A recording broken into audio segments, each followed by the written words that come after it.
Hello and welcome, ladies and gentlemen, to the Golfing Greenkeeper podcast. My name is Steve Smith and I'm your host. I've got something a bit different for you this time. It's Aussie golf history. It's a history segment into a part of golf in Australia, and it's taken a lot for this one. So I'm really excited to bring it to you. I hope you're going to enjoy it. I'm sure you will along the way. It's titled Dan Soutar's Sky High Design. This is episode number 72.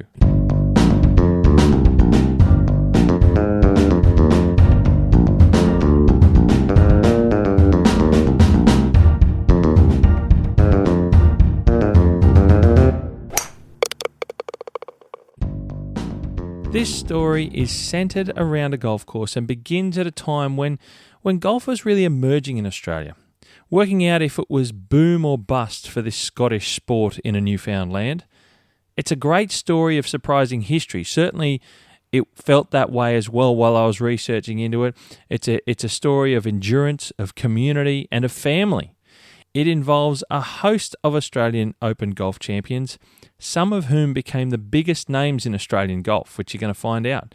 Two of Australia's most prolific golf course architects of their time are also involved in this story, and a couple of Sport Australia Hall of Fame inductees. There's a City Lord Mayor and a flower farmer. Yes, a flower farmer. So there's a lot coming. The story begins 110 years ago, in 1912. A Scotsman by the name of Dan Soutar was living and working in Sydney, New South Wales, and you can learn more about Dan Soutar's story of just who he is in depth back in my episode of the Golfing Greenkeeper podcast, back in episode number 11, so quite a long while ago. But if you go back through the back catalogue, you will find a story that I've done on Dan Soutar, and just to give you more detail of who he is. But he's a key part of this story. Now, specifically, Dan was the golf professional at Manly Golf Club on the north side of Sydney Harbour in an area that we now call the Northern Beaches. Manly Golf Club had only been an 18-hole golf course for 4 years at that time, opening for play in 1908. Dan was a busy man in golf in Australia at that time. The previous year, in 1911, for example, he travelled to New Zealand to play in a professional exhibition match, and whilst over there, he designed a new 18-hole golf course for the Christchurch Golf Club. He'd also travelled to Mudgee in central western New South Wales to design a new 9-hole golf course for that club as well. And if that wasn't enough, on top of being the pro at Manly Golf Club, Dan was instrumental with a number of other prominent golfers to establish the PGA of Australia, for which he served as the national chairman for quite some time. Now, I'm going to narrow down the location of the golf course in this story. And no, it's not Manly Golf Club. Slightly inland from the east coast of Australia, running north-south for the majority of the whole Australian mainland, is the mighty Great Dividing Range. To the west of Sydney, upon that range, is the very well-known, unique and world-renowned Blue Mountains region. These Blue Mountains are a landscape of tableland mountains that at their highest stand over 1 kilometre up in the sky, pushing 1,300 metres in places.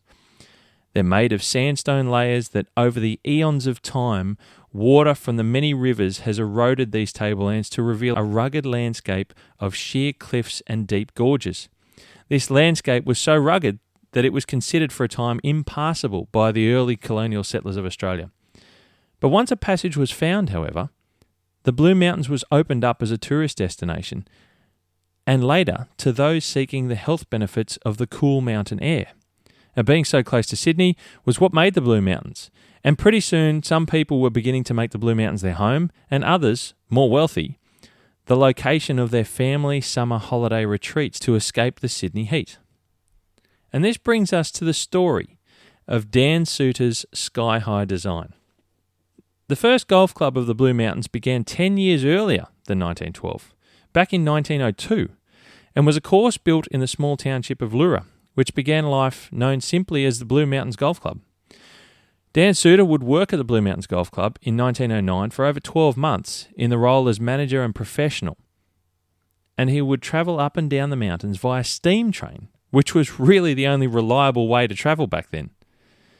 But this isn't a story about Lura Golf Club either. Wentworth Falls is another small township in those world-famous Blue Mountains, and it's the town to the east of Lura, the next town, and that's where I grew up as well. This is the story of Wentworth Falls Country Club. In 1912, it was reported in the Sydney Morning Herald that an effort was being made to form a golf club at Wentworth Falls. Turns out a small group of influential people were behind the push to form a golf club and build a golf course at Wentworth Falls. Now these people were, and I can name them for you, they were Robert Matcham Pitt, John McLaughlin, John Charles Matthews, see, that's a big name, and James Wall.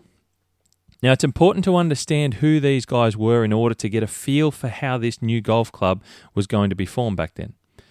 Now, as I'm learning, most golf clubs in Australia were started by influential, often wealthy people. But contrary to what I've been always led to believe, that doesn't always mean those golf clubs were kept exclusive, which you will learn in time. We're often led to believe that because they were started by wealthy people, they were kept exclusive from everyone else. But that's not the case, and this is a story that I'll show you. To give you an idea of who these blokes were, let's start with Robert Matcham Pitt, or RM Pitt, as he was known. RM was the main driver of the idea of forming the golf club and will put a great deal of effort into it over the following years. RM was part owner of a large company called Pitt, Son and Badgery that was stock and station agents in Sydney back then in New South Wales. Pitt, Son and Badgery was started by RM's father, George Matcham Pitt, and Robert was the son in the company name. George Pitt himself was granted land in Wentworth Falls in 1880, but he never did anything with the land, and ultimately after George's passing, the land at Wentworth Falls was handed down to his son RM. RM was a lover of the Blue Mountains, and it wasn't long before he worked on building a family summer cottage up there named Coorah, after his father's large pastoral property of the same name near Gwydir on the northern tablelands of New South Wales. Now, Coorah would ultimately become the full-time residence of RM, his wife and family of 8 children in 1889. And he would ultimately turn the whole of the Coorah property into a wonderful country estate full of beautiful gardens, lots of tree plantings, masses of flowers, and his very own private golf course, which could be seen from the railway line by train travellers passing by back then in the late 1800s. In fact, RM and Coorah would soon become famous in the Blue Mountains, Sydney, and indeed Australia, and also in horticulture circles in the UK. You see, RM established a large flower farm, among other things, on the property at Coorah. There was plantings of over 2,000 fruit trees. Now, he was really right into this stuff, really right into it. RM was one of the first people to introduce daffodils into Australia. His flower farm was mainly, you guessed it, daffodils. That was the majority of his farm in the end. He would work on his property in the daffodils, hybridising various varieties, a couple of which he named after 2 of his children, and he sold enormous amounts of flowers and bulbs across the east coast of Australia back then. Now, being at that level of business, and this was a business for him on top of Pitt, Son and Badgery, stock and station agents selling real estate and properties and livestock and all sorts of stuff. So he was in big business. This was big business. Now, being at that level of business that he mixed in high-profile circles. And he also enjoyed opera. Random, I suppose. I don't know what it was like back then, but he enjoyed opera. One story goes that he and his wife, Eugenia, were entertained with a private recital in their Coorah home at Wentworth Falls by none other than Dame Nellie Melba, when she was visiting during some of her time spent in the Blue Mountains. Now, Dame Nellie Melba was a famous Australian opera singer, recognised the world over, and she was clearly such an important part of our cultural history of being Australia in the arts that she is on one side of the current Australian $100 note. I bet you didn't know that little bit of history, little tidbit of information. She was a big name to have singing in your house, as the Pitts did. Now, Melba was such a fan of daffodils, and RM and Eugenia were such fans of Melba, that RM sent Melba 20,000 daffodil bulbs to her home in Melbourne after a performance she gave in Sydney. He had a few daffodil bulbs to give away, as it was reported that his property of Coorah had stock listed of over 500,000 bulbs in 1897. So this gives you an idea of the scale of this farm at Wentworth Falls, and also the guy who RM was. Now, at Coorah, RM also built his very own 9-hole golf course, like I mentioned earlier. There's also one report that I found in a Sydney newspaper that it became a 14-hole golf course and was, at the time, soon to become an 18-hole golf course. They were the reports. So that's interesting, on his own property. So he was clearly a fan of golf. but it never expanded quite that far to 18 holes that I'm aware of, anything that I can find in my research. RM was a true lover of the outdoors, the arts, and, as it would seem, golf. Now, next in the queue of the four men that were the people behind Wentworth Falls Golf Club starting, next was John McLaughlin. McLaughlin was a solicitor based in Sydney and lived with his wife at Waverley. They built a holiday house called Torella in Wentworth Falls in 1890 across the road from what would become Wentworth Falls Golf Club. John was a member of the Legislative Assembly of New South Wales. He was honorary treasurer of the Incorporated Law Institute of New South Wales and also in the New South Wales Volunteer Force. Now, being in the New South Wales Volunteer Force, he was entitled by an act passed by the New South Wales Parliament in 1868 to a grant of 50 acres of land, which he chose at Wentworth Falls, and subsequently built Torella. I love a good tangent, so here we go again. So try this one, see if you can follow me here. John's wife was Ada, and her maiden name was Moore. Turns out her uncle was Charles Moore, the Lord Mayor of Sydney from 1867 to 1869, and of whom Moore Park in Sydney is named after. And I'm sure you've heard me talk about Moore Park Golf Club before, the People's Golf Course, as it's called in Sydney. Now, to give you an idea as to the significance of Torella, it is now a historical attraction of Wentworth Falls and is home to the Blue Mountains Historical Society. So again, we're talking about how big these names were, these families were, and these properties were back in the late 1800s. The other two people I mentioned were John Charles Matthew C., and he was the son of Sir John C., who was a former Premier of New South Wales. Sir John C. owned a property on the south side of Wentworth Falls called Yester Grange. Now, that's a popular heritage building for weddings and major function venue and all that these days at the moment on the southern side of Wentworth Falls. It's a beautiful homestead. Yester Grange would ultimately become an extended C family holiday retreat back then, including to his son John Charles Matthew C. and his family after the passing of Sir John C. in 1907. So Sir John C. passed away before Wentworth Falls was started, but his son was up there at Yester Grange regularly, and he was part of this push to start Wentworth Falls Golf Club. And there was also James Wall, who I mentioned was the last name. Now, he happened to be the president of the Blue Mountain Shire Council in 1912. So if you're going to start a golf course, you're going to need the council on your side as well. So why not have the president being one of the people pushing this? So that gives you an idea. These guys were all very influential people at the time and were 4 of the 6 directors of Wentworth Falls Golf and Recreation Company Limited back then when all of this began. Now, on April the 3rd, 1913, a prospectus was put forward by the proposed Wentworth Falls Golf and Recreation Company Limited to purchase 45 acres of land for a golf course from an estate subdivision. With it was a report by the one and only Dan Soutar. Now, as mentioned, Dan was a golf professional and he was also a champion player, having by then won the Australian Amateur Championship in 1903. And that was the year that he arrived in Australia from Scotland. He was the Australian Open winner in 1905, the Australian PGA champion in 1905 and 1906. He was a golf course architect, having designed the first 9-hole golf course for Mudgee Golf Club in 1906 and put forward a design for Royal Adelaide also in 1906, Royal Adelaide Golf Club in 1906. He designed Concord Golf Club's first course in 1907. And as I previously mentioned, in 1911 designed the new course for the Christchurch Golf Club in New Zealand. That gives you an idea of what Dan had already achieved before this idea of building a golf course at Wentworth Falls was started. So he was a massive name in golf in Australia on many levels, from a playing perspective, but also from a design, golf course design and architecture perspective. So he'd done a lot of the big name courses around the place and put forward some ideas that weren't picked up like Royal Adelaide. But at this time, if you wanted someone to build a golf course, Dan was your man. And he was huge. Very, very influential. He was also the author at this time of what is now a historically significant book written in 1906 titled The Australian Golfer.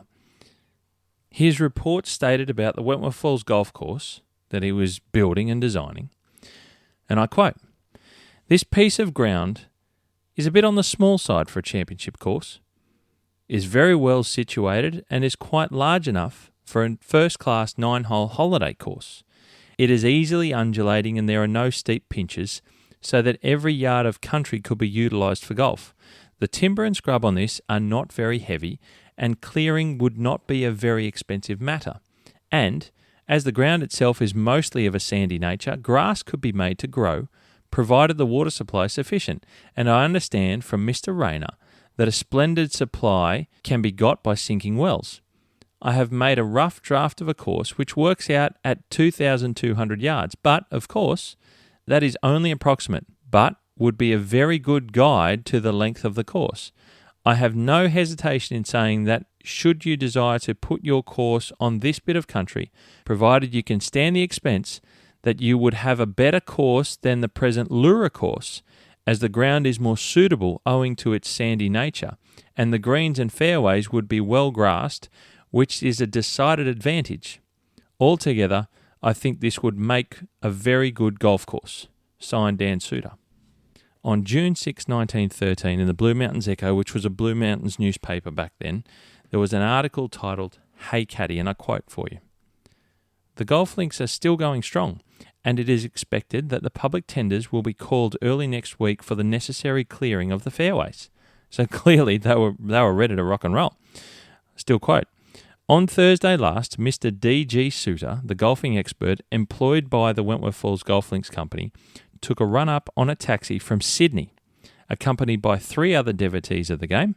On arrival, they announced inter alia, which means, like, among other things, they announced inter alia that on reaching the bridge that spans the South Creek at St Mary, so this is in Sydney's western suburbs, they found, roughly speaking, about 2 feet of floodwater of a pea soup colour flowing over the deck of the bridge. Believing in the maxim that he who hesitates is lost, the quartet rushed the taxi at the crossing as if all the demons from Sheol were pursuing them. Halfway across, the water found the sparking arrangement, and, as a result, the spark decided to strike. The car immediately followed suit. After 5 minutes had elapsed, anyone with a camera would have obtained good material for a pictorial postcard and would have seen Soutar minus boots, shoes and unmentionables, together with his other shipwrecked companions, pushing the car through the flood waters to the other side." How isn't that a ripper story? Back then, I mean, motor cars were, I suppose they were a bit of a luxury, I imagine in the early 1900s. But clearly someone found a funny moment. I love the way they write back then. The way that they use the English language, it's changed so much in modern times, but I love reading these old stories, and that's a little bit of a funny one of the boys getting stuck and having to push the car. Dan Soutar, pushing the car through floodwaters. It was just something else you had to do back then, I suppose. You couldn't call NRMA. And we move on. November 7, 1913, again in the Blue Mountains Echo. It says, "The clearing of the course is nearly completed, and a competent gardener has been engaged in repairing the greens and the fairways under the supervision of Dan Soutar." So we've gone from June 6 with things getting ready and sorted to November 7. So what's that, 5 months, 6 months, thereabouts, and they've nearly finished clearing the 9-hole golf course. Now, December 2, 1913, so a month later, an article by Dan Soutar. These are quotes from the articles. I'll read them out as they are written. So here goes. "The success of the golf links at Lura caused the people of other townships on the mountains to look around for a similar attraction for themselves, and links were formed at Springwood, Blackheath and Lawson. But they were not as successful as they might have been. While living on the mountains a few years ago and travelling to and from Sydney 2 or 3 times a week, and remember this was by steam train, I was often struck with the idea that the prettily situated township of Wentworth Falls could be made very popular if golf links were established, as the ground around there struck me as being more suitable than any other place I had seen on the mountains. It appeared to be more sandy and have more body in it, and grass grew more luxuriantly. The lake, which supplies the water for the railway engines, was an additional attraction, and I thought that if golf links were laid out in the vicinity, they must become popular. The success of Lura would be repeated at Wentworth Falls. This impression has been shared by other people, as a company has been formed, of which Mr. R.M. Pitt, well known to Sydney business people, as the head of the well-known wool and stock firm of Pitt, Son and Badgery, but to golfers as one of the keenest players who ever wielded a driver or mashie, is the chairman of directors. The ground is situated about a quarter of an hour's walk from the railway station, but in all probability, a new road will be formed, and the journey shortened by at least 5 minutes. It is on the right-hand side of the railway, travelling from Sydney, and is splendidly situated for golf links, as the ground lies in a hollow with an easterly aspect, and the piercing westerly winds are hardly felt. The soil is good. A small creek which winds through the full length of the course will provide an excellent hazard at a number of the holes, besides being the means of a water supply, a very important consideration on any golf course, but more so on the mountains where the soil is more hungry than nearer to the coast. The course will be of 9 holes to commence with, but I understand enough land can be got in the vicinity to increase the length to 18 if required. The links are bound to become popular owing to their situation and the quality of the soil, and, in time, I have no doubt will become the best golf course on the mountains. Being within 3 or 4 miles of Lura Station, and in a direct line 2 miles of Lura Golf Links, will also add to their popularity, as each course will act as an overflow to the other. Instead of being opposition courses and working against each other's interests, the fact of them being so close together will be to their mutual advantage, as there is sufficient demand for 2 good golf courses on the mountains. Signed, D.G. Soutar. The course Soutar had designed for Wentworth Falls Golf and Recreation Company was a 9-hole course on the 45 acres of land he had to play with. As you heard in this article, the site was a hollow with a creek. The creek meandered through 7 of the 9 holes, and I'll give you these little bits of details about the site. The creek meandered through 7 of the 9 holes Soutar would design, but only really challenged play on 5 of those 7 holes, as 2 of them were to become a very short carry just in front of the tee on holes 1 and 9. The hollow runs basically east-west for about 2/3 of the property, and then turns south before leaving the property and ultimately heading all the way across the tablelands to the Wentworth Falls themselves on the south side of the escarpment. The prevailing wind in the Blue Mountains is westerly, which is, of course, worth noting when laying out a golf course. The design that Soutar came up with was an outer loop followed by an inner loop to complete the 9 holes, and it started off with the 4 holes of the outer loop would play west for the first 2, then north and then east in that order, followed by the inner loop of 5 holes to finish. And that played in order from they would play west for hole 5, north for hole 6, south for hole 7, and then holes 8 and 9 were east for the last 2 coming back home. It consisted of what we would call today 5 par 4s, 3 par 3s and 1 par 5, as they were playing to bogey back then, so that's what the par would be equivalent of today. And the total par equivalent today would equal 34. So that's not too bad. Now, there were no doglegs in the design, and to be honest, it was kind of crammed in, really, and that's what you heard Soutar talk about at the beginning of his article, that it was on the smaller size, not big enough for a championship course, but certainly a holiday course, as it were. And not much spare land was left over from the layout. He used all of the land that was available, pretty much.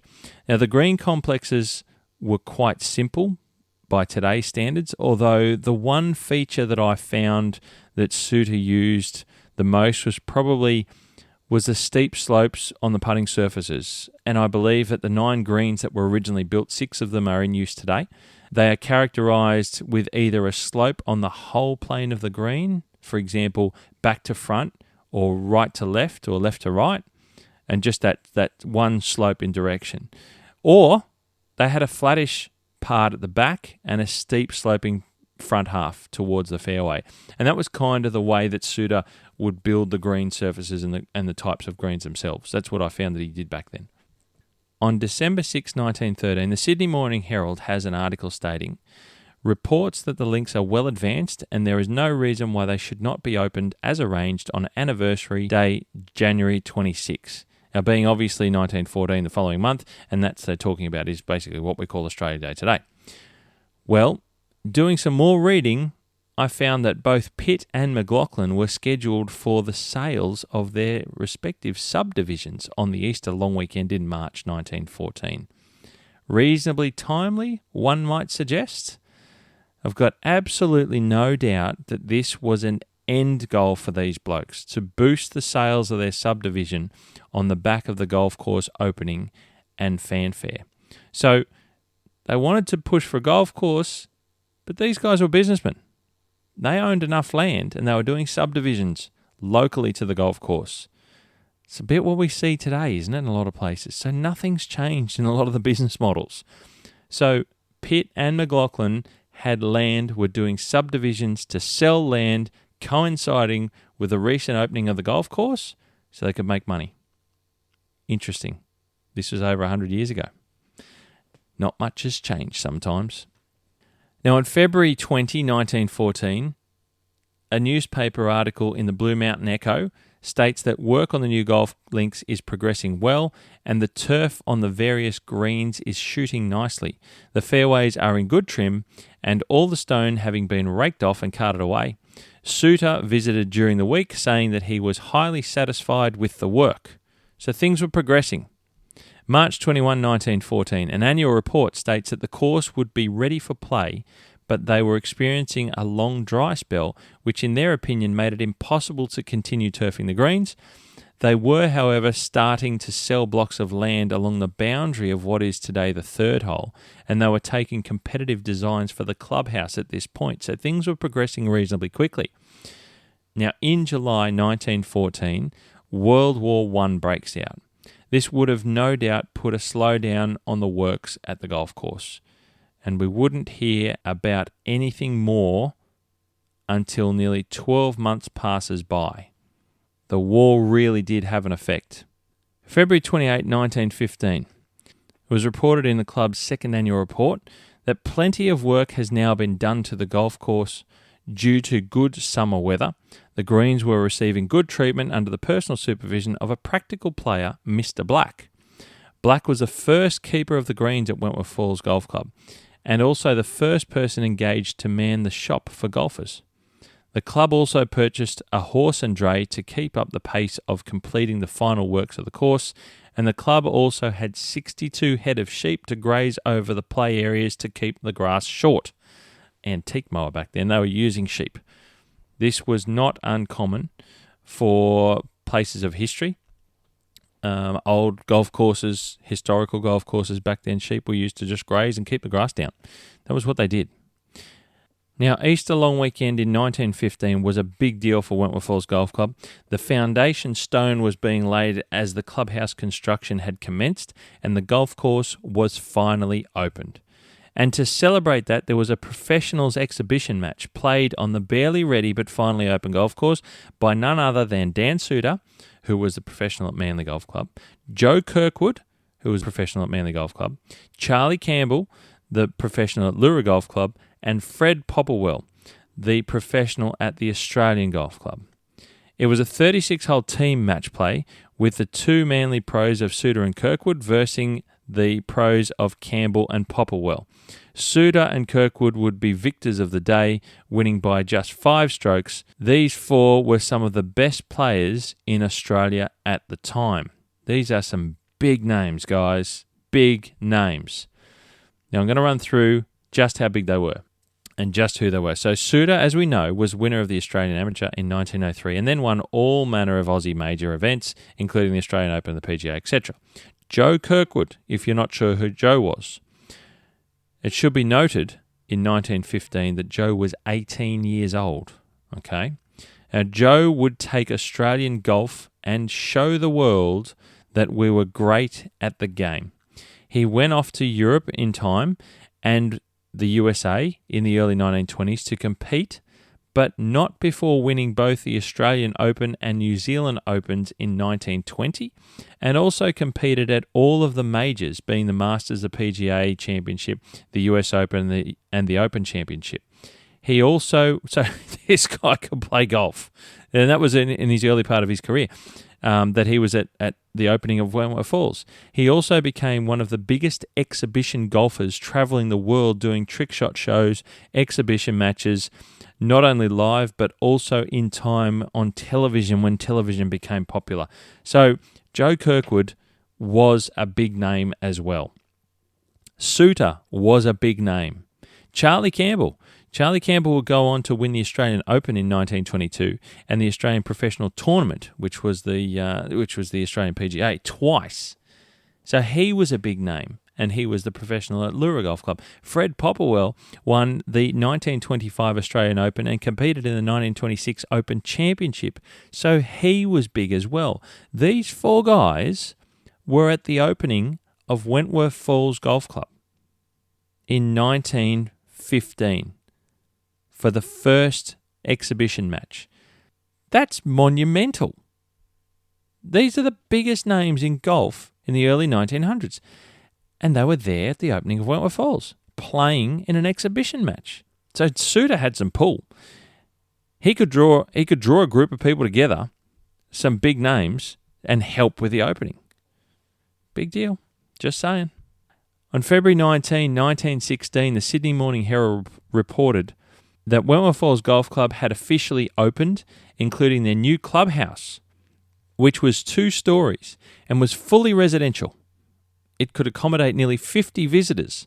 It also stated that the course had reticulated water supplied from a well, and the greens were sown with couch grass and were looking well.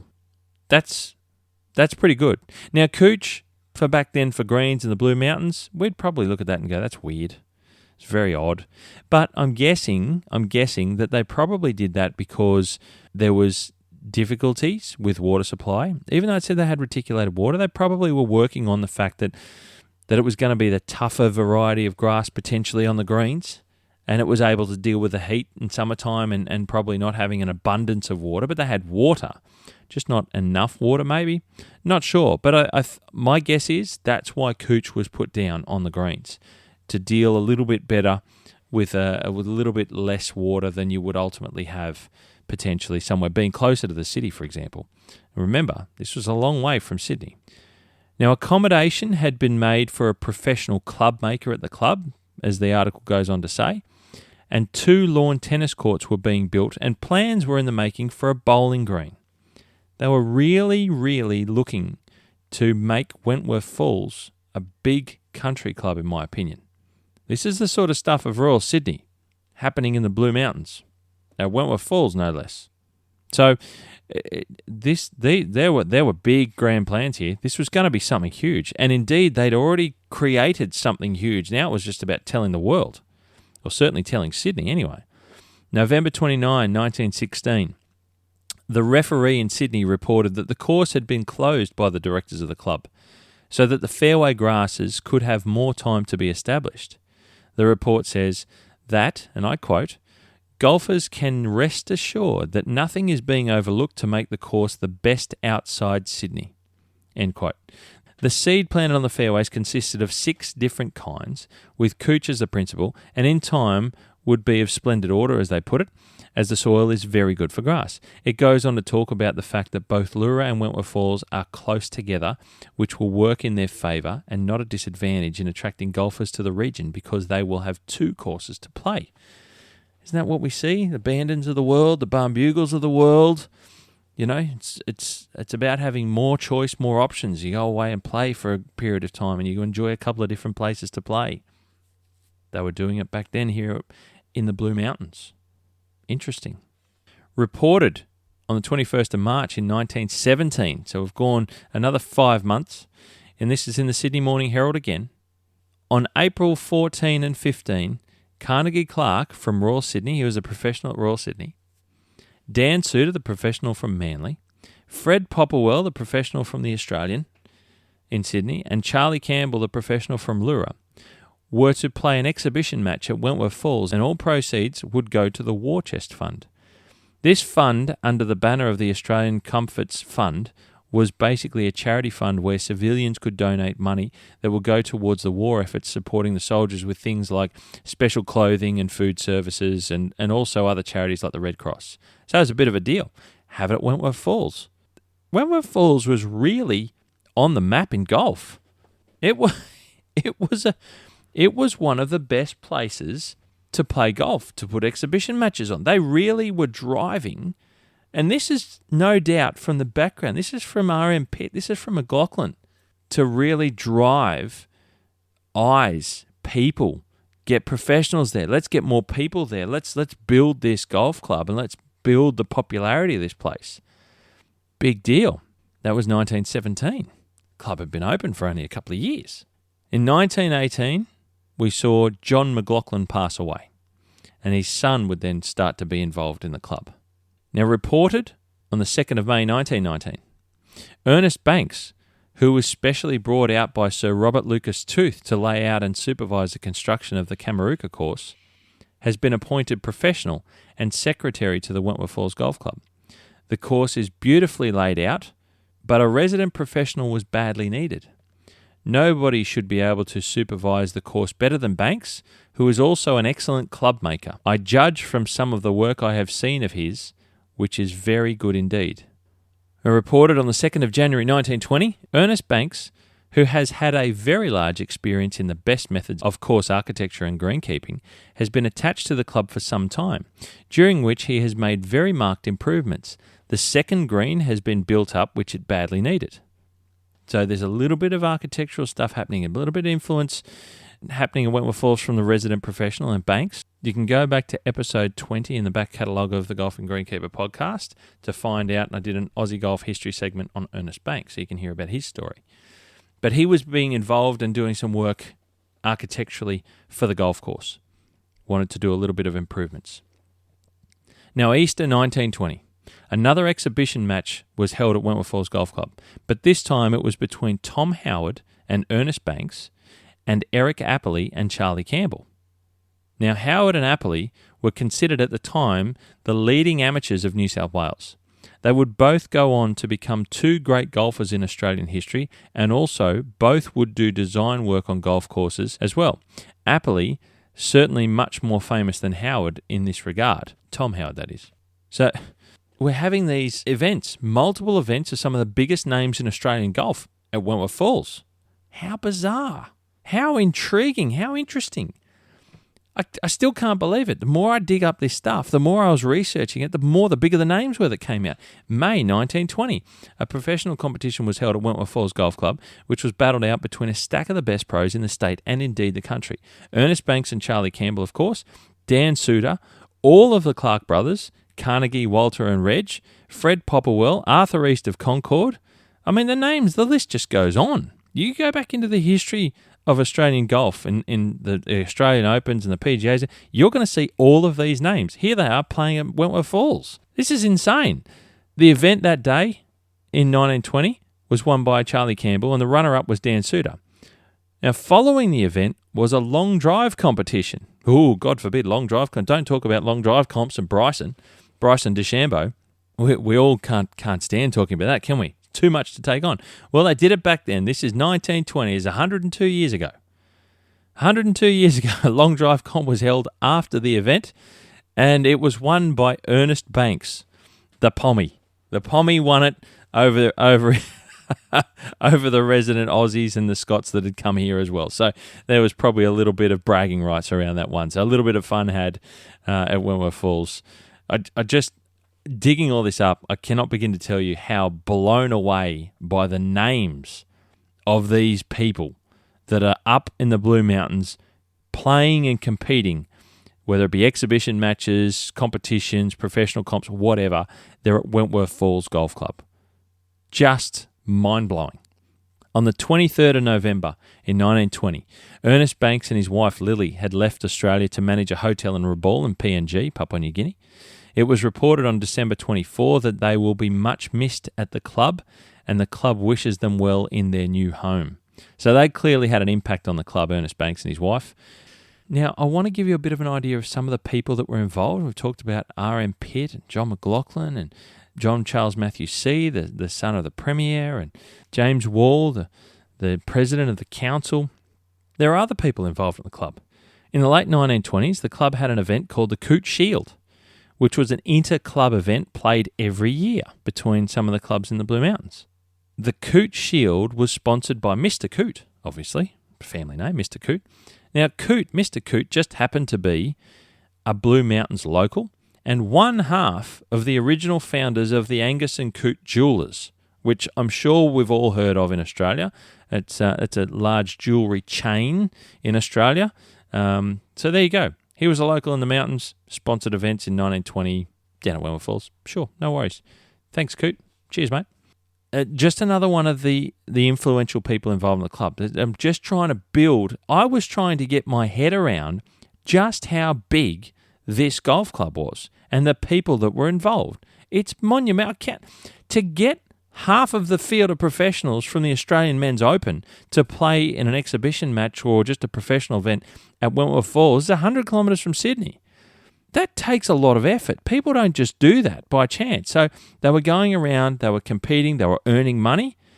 That was a big deal.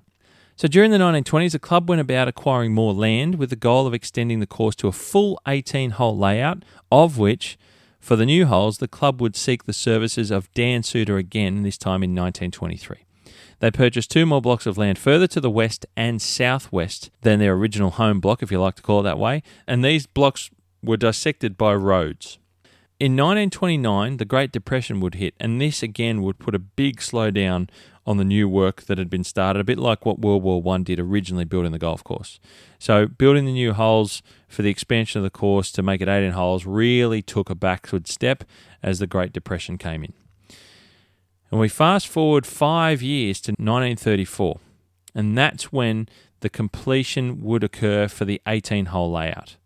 So finally, they had built 18 holes, a total of 18 holes, under Soutar's design for the expansion of the golf course. So from when he designed in 1923 to 1934, it was 10 years.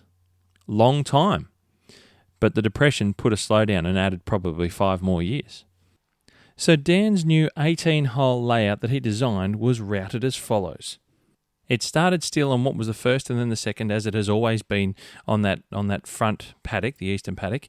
But then it would cross the road and you'd go up to what is now the middle paddock and still continue to play west. So west would be the first, the second and the third holes in succession heading straight west. And then you would turn a corner and it would basically, the fourth would then run south and you'd head out towards the new back paddock. And it would be a counterclockwise loop around that paddock itself. And you'd get to a par 4, then a par 5. 8 and 9 were 2 par 3s back to back. And then 10 and 11 were short par 4s. And then that would be on the middle paddock. Then you would come back heading then east. And you would jump back into what was the original 9 holes. And you would then do the rest of that, the original 9-hole paddock, which was that outer and inner loop of holes to get back to the clubhouse to finish. So it was like an oddly shaped figure 8. If that's a good way of saying it, they would cross over. You would cross over and change directions. So it was basically an out and in golf course. So you would go out and then you would come back. And that's how it was. So there was no midway point of return to the clubhouse. And that totaled a par 68 18-hole golf course for Wentworth Falls Golf Club. So 1934, the completion of the 18-hole layout, a life-size portrait of RM was donated by the fellow directors of the club to the golf club itself in honour of RM himself and all the work he had done building the great club that it had become at Wentworth Falls. Bit of a deal. Big full-size portrait hanging up on the wall. We see a lot of historical pictures and photographs, and you go into Manly Golf Club. It's got so much history. It's a beautiful old clubhouse. You go into Royal Sydney, beautiful clubhouse. It's got a lot of history. They've got a lot of history pieces throughout. This is in Sydney I'm talking about because I know Sydney more than other parts of the country.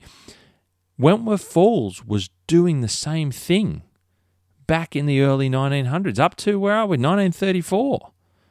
Full-size portrait of RM because we want to honour him because of everything that he's done for the preceding 20-something years from when it began. Big deal. It would take, in total, 10 years, like I said, from when they started to build the new 9 holes until 1935.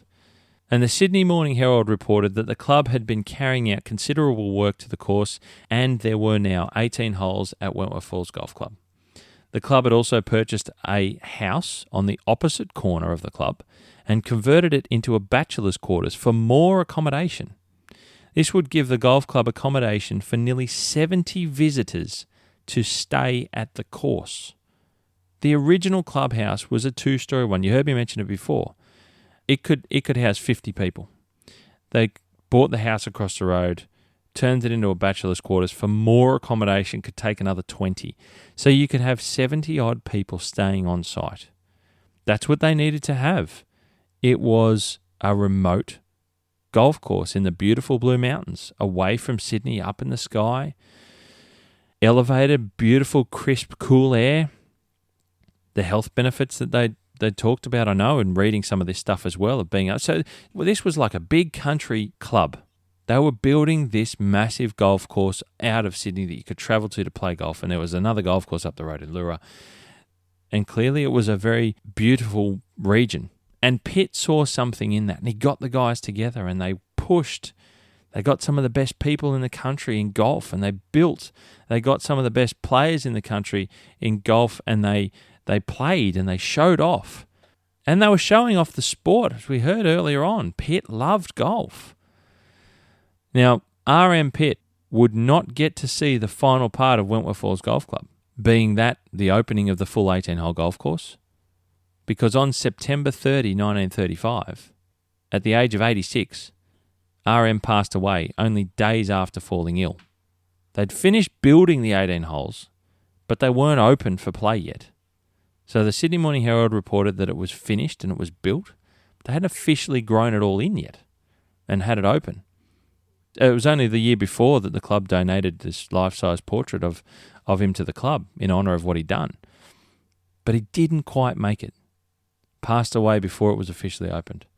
It wasn't until 1936 when it was announced that Wentworth Falls Golf Club had a full 18-hole golf course open for play. And in September 1935, he passed away. So, very sad. Very sad in a sense, but he lived a good life. He lived to 86 back then. That was huge too. So, sad in one sense, massive of what he'd been part of and what he'd driven to build Wentworth Falls in another sense, and everything that was part of it to that point. Huge. So we get to 1936, and full 18-hole golf course. Now, the golf course that's opened are the same blocks of land that are there today and that are routed over today, albeit slightly different from their routing, and we'll come across that soon. The 18 holes consisted of 9 par 4s back then, 6 par 3s, and 3 par 5s, with a total par of 69. That's what opened up in 1936. The other interesting story that I've come across, and that was that the former Lord Mayor of Sydney, William Percy McKeown, was a big supporter of Wentworth Falls Golf Club. So much so that he resided at the club for many years. He lived there. He lived there. And turns out that he could pull strings, being the Lord Mayor of Sydney. So he pulled some strings to help out the club with some course improvements. The original first hole, which is now the 8th, was a little bit rough and needed a little bit of attention. So he decided to arrange for a load of rubbish from Moore Park Tip to be sent to Wentworth Falls Golf Course as top dressing for the fairways. And by his own admission, short of the tins, rags and papers, he felt this type of top dressing proved to be very successful. Now, I'm not sure what the metrics were back then to measure the success of top dressing fairways with loads of rubbish, but I'm wondering if there might have been an ulterior motive there. I can't work that one out. I don't know where he would have thought that was helpful, but turns out he did, and there clearly was some cleaning up afterwards of the other parts of the top dressing that they didn't need on the fairways. So there you go. Some of the things they used to do back then. Now, on the 30th of November 1937, would see the loss of Dan Soutar to the Australian golf world after he passed away in a Sydney hospital after contracting an infection after being admitted for appendicitis. So the golf club loses RM Pitt in 1935, and then in 1937, 2 years later, Dan Soutar passes away. Now, Dan Soutar, he was massive in Australian golf, huge. And RM Pitt was massive in Wentworth Falls Golf and Blue Mountains Golf. In 2 years, Wentworth Falls has lost these two key people that were part of their history, creating something special. Interesting times ahead, no doubt, but 2 key figures gone. Now, a total of 33 years of good golf and fun would be had at Wentworth Falls Golf Club from when the original 9-hole course opened in 1915 until April 17, 1948. Now, why is that date significant? Well, on April 17, 1948, there was a large fire in the clubhouse, and the building was completely engulfed in flames, the massive 2-story clubhouse that was at Wentworth Falls. Now, it was reported in the Canberra Times, and if it reached Canberra, clearly it was big news. And the heading for the article was Golf Clubhouse Gutted by Fire. 20 guests and 2 staff had a narrow escape when they fled from Wentworth Falls Golf Clubhouse, which was gutted by fire early this morning. The damage is estimated to be between £15,000 and £20,000. Guests and servants lost most of their possessions. 2 maids were almost suffocated in their rooms before escaping through a first-floor window after finding the staircase had collapsed. Guests woke to find their rooms filled with smoke and walls crashing around them. Big deal. This big clubhouse that could house 50 residents, 2 stories, burnt to the ground. Gone. And ultimately, this would mark a turning point in the history for the club. Just about everything was lost from the club. And this is the reason why so much, not quite all, but so much of what you've heard so far has not been heard by anyone at all. Those that know these stories have long since passed away. So a lot of the stories, a lot of what I've dug up there in the names, the events, the golf events, aren't in the history book of Wentworth Falls. So a lot of what you've heard then no one's heard before. You can't find any history. There's no old trophies of Wentworth Falls from back in the 30s. I can't imagine some of this. That would have been really cool to see. Everything was gone in this fire. So up at the golf club now, there's none of that stuff. It doesn't exist. It literally wiped its history. Everything was lost. Records, the whole lot, gone. Quite literally wiped from history. I had to do a lot of digging to find a lot of that information out. And as you know, it's taken me 18 months to put all this together. And one of the other things, sadly, that was lost in the fire was that portrait of R.M. Pitt that was donated to the club, that hung proudly in the club to remember all that he'd done for the golf club. It was gone too. That's why there's no real talk about R.M. Pitt. Robert Matcham Pitt, as his full name was, in Wentworth Falls. They got no idea who he was. Yeah, you read the history book of Wentworth Falls, the centenary history book, there's a few mentions about him, a couple of photos and things, but not to the extent that we understand. I did a lot of research into him as well to just realise how much of a golfer he was. He had his own golf course at Koura. But that fire wiped Wentworth Falls Golf Club's history from Australia, and indeed from golf in Australia. And it was a turning point. $15,000 to £20,000 was the estimated cost of the damage. No more R.M. Pitt. No more Dan Soutar. No more John McLaughlin. John Charles Matthew C. You know, all these guys, James Wall, they were long gone. Passed away. No one to put the passion and money into it, or energy again. So what happened? Well, this forced an extremely difficult time onto the club in the preceding years, as they were poorly insured. So there's no one with connections, wealth, whatever you want to call it, involved in the club at the level that there was when it began. And they weren't insured very well at all, which is often you hear about back in the early 1900s, even into the mid-1900s. A lot of people weren't insured appropriately. Once it was gone, it was gone. And it nearly brought the golf club to its knees financially as a club as a whole. They had no clubhouse and had effectively lost everything. Everything except the bachelor's quarters across the road that I mentioned there before. And that was to become a temporary clubhouse for the golf club. Untouched across the road. Now, temporary ended up being for the next 30 years. That's how big a hole they were in. So far in the club's 30-odd year history to the 1948 fire, you can see that so much of its patronage was from people travelling up and staying at the club to play golf. I mean, there was enough locals that were members and were playing golf at the club, but a very high number were visitors to the club from Sydney. It was a destination, and with a few courses to travel away to in a place like the Blue Mountains, and with the influential connections of the club members, it became a great golf destination. Take the accommodation away, and the ability to stay there became difficult at best. It was clearly too much for people to do. If you can't stay on site, and it was far from a short drive like it is today, you won't go up there. So much so that the next 2 to 3 years after the fire saw almost no visitors play golf from outside the Blue Mountains. Now that's hard hitting. 1950, 2 years on from the fire, a Mr. Ron Elliott takes on the role as the 5th club professional since opening. And I got this from the club's history book. And a point of note was that Ron was a keen gardener. In what I can only describe now as a lasting tribute to the late Mr. R.M. Pitt, the founding father of Wentworth Falls Golf Club. And don't forget, everything's been lost in that club fire. But this happened. Ron planted some daffodil bulbs adjacent to the creek of the old 17th hole. Those daffodil bulbs are still blossoming in spring today. And that hole is now the 7th hole, near the creek that dissects the fairway, at about 130 metres from the green.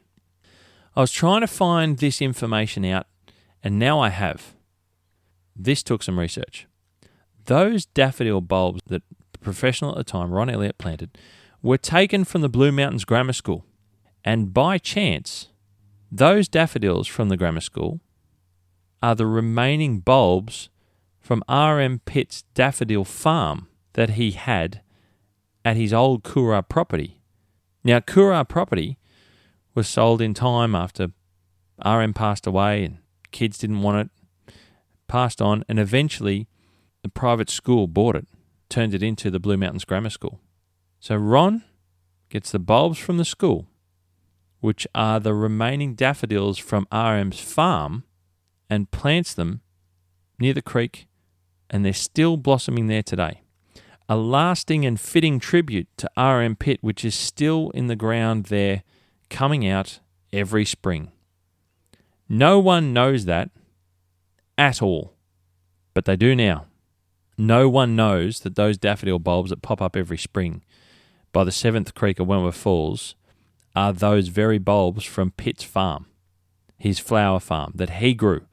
They might have lost the portrait in the clubhouse fire, but every spring when the daffodils pop up down on the 7th by the creek, I suppose that's a little bit of R.M. Pitt sticking his head up and saying, I'm still here, guys. I'm still part of this property. I think that's an incredible lasting tribute. It's only by accident too, by the way. It took me a while to work all that out. And as far as I'm concerned, for the club's history, those bulbs should be sacred, because that's all that's left as a throwback to RM, who so long ago started that golf club, put so much into it. And it's only that I know about these bulbs because I used to whippersnip along that area where they're planted. We used to see the bulbs pop up all the time, every spring or late winter. They'll pop up every year. We'd go down there and whippersnip around them, whippersnip through them when they were finished flowering, just to keep the grass short. But every year, now I know the story of the bulbs, and it's a lasting tribute to RM. And it's fitting as well, if I'm going to say so, that they're on the ground. They're part of the golf course.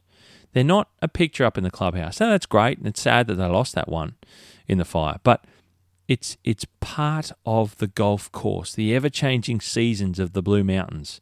Those daffodils will pop up and finish their spent flowers and disappear as the cycles throughout the year. And now that the club knows this, people will have heard this from the club. They know that those bulbs are RM's. And I think that's a fitting tribute to RM. And I'm glad I found that bit out too, by the way. 1951 saw the club's name voted to be changed to Wentworth Falls Country Club, because previously you heard me say it was Wentworth Falls Golf Club. Now, by the mid-1960s, things were changing now. The world was changing. Australia had changed, but things were changing. The history page of RM and all of those wonderful golfers that played as part of the growing of the club, if you like. The biggest names in golf, Dan Soutar and architecture and so on, that page has been turned. Now, this is a very different Wentworth Falls. We move into the 60s. So once that fire happened, turn the page. We move to the 60s now. By the mid-1960s, the club had started to do some minor changes to the golf course. I'm going to go through some of these little things along the way about the course because this is very much about the golf course. And I know that it's hard to get this across as a listener about how the changes of the golf course went if you've never been there. But it's like reading a book. I'm going to hope that I can paint a picture well enough for you. By the mid-60s, the club had started to do some minor changes to the course. The 10th and 11th holes would go from being 2 short par 4s. They were only 245 yards and 241 yards respectively. So they were short par 4s. That's only, in today's numbers, it's only about 220 metres, right? So they would change to 2 long par 3s, and they move the tees a little bit forward.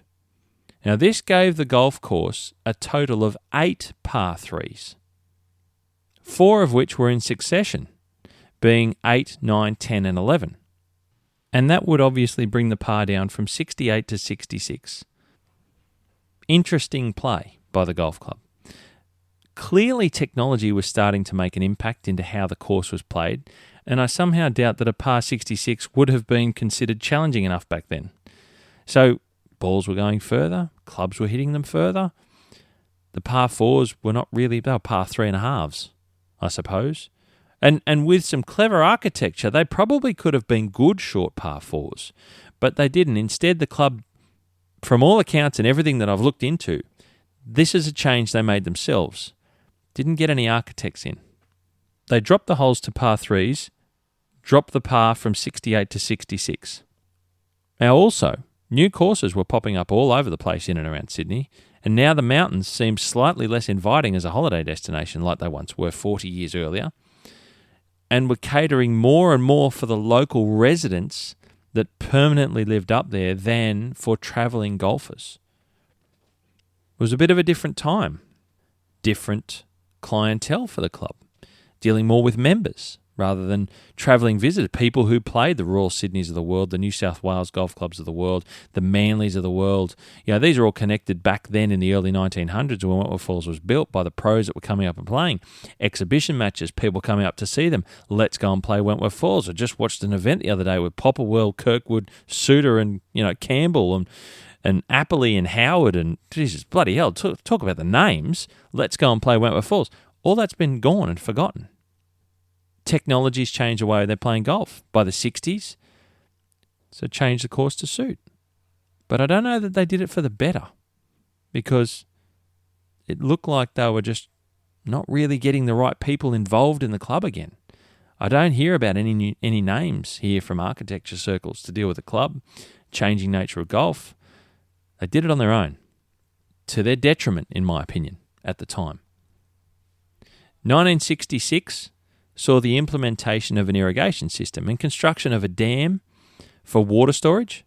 Now, this dam is the one that's on the 10th hole today, and it took 12 months for the irrigation system to be completed and commissioned back in the mid-60s. So here was a step forward now. We're going towards conditioning.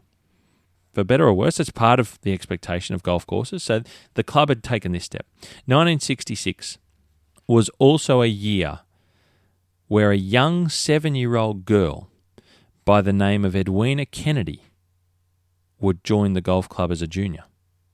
Now, Edwina Kennedy would go on to become one of Australia's best female amateur golfers throughout her golfing career. And it all began with her visiting and staying with her grandmother, who lived on what is now the 3rd hole, all those years ago, back in 1966.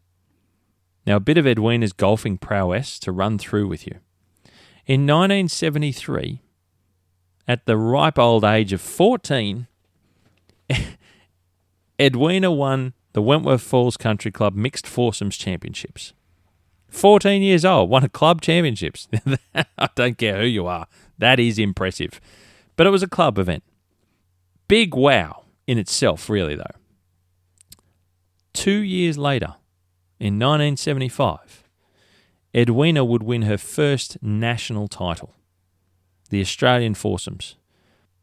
And she also won the Australian Junior title, which she would win for 4 more consecutive years.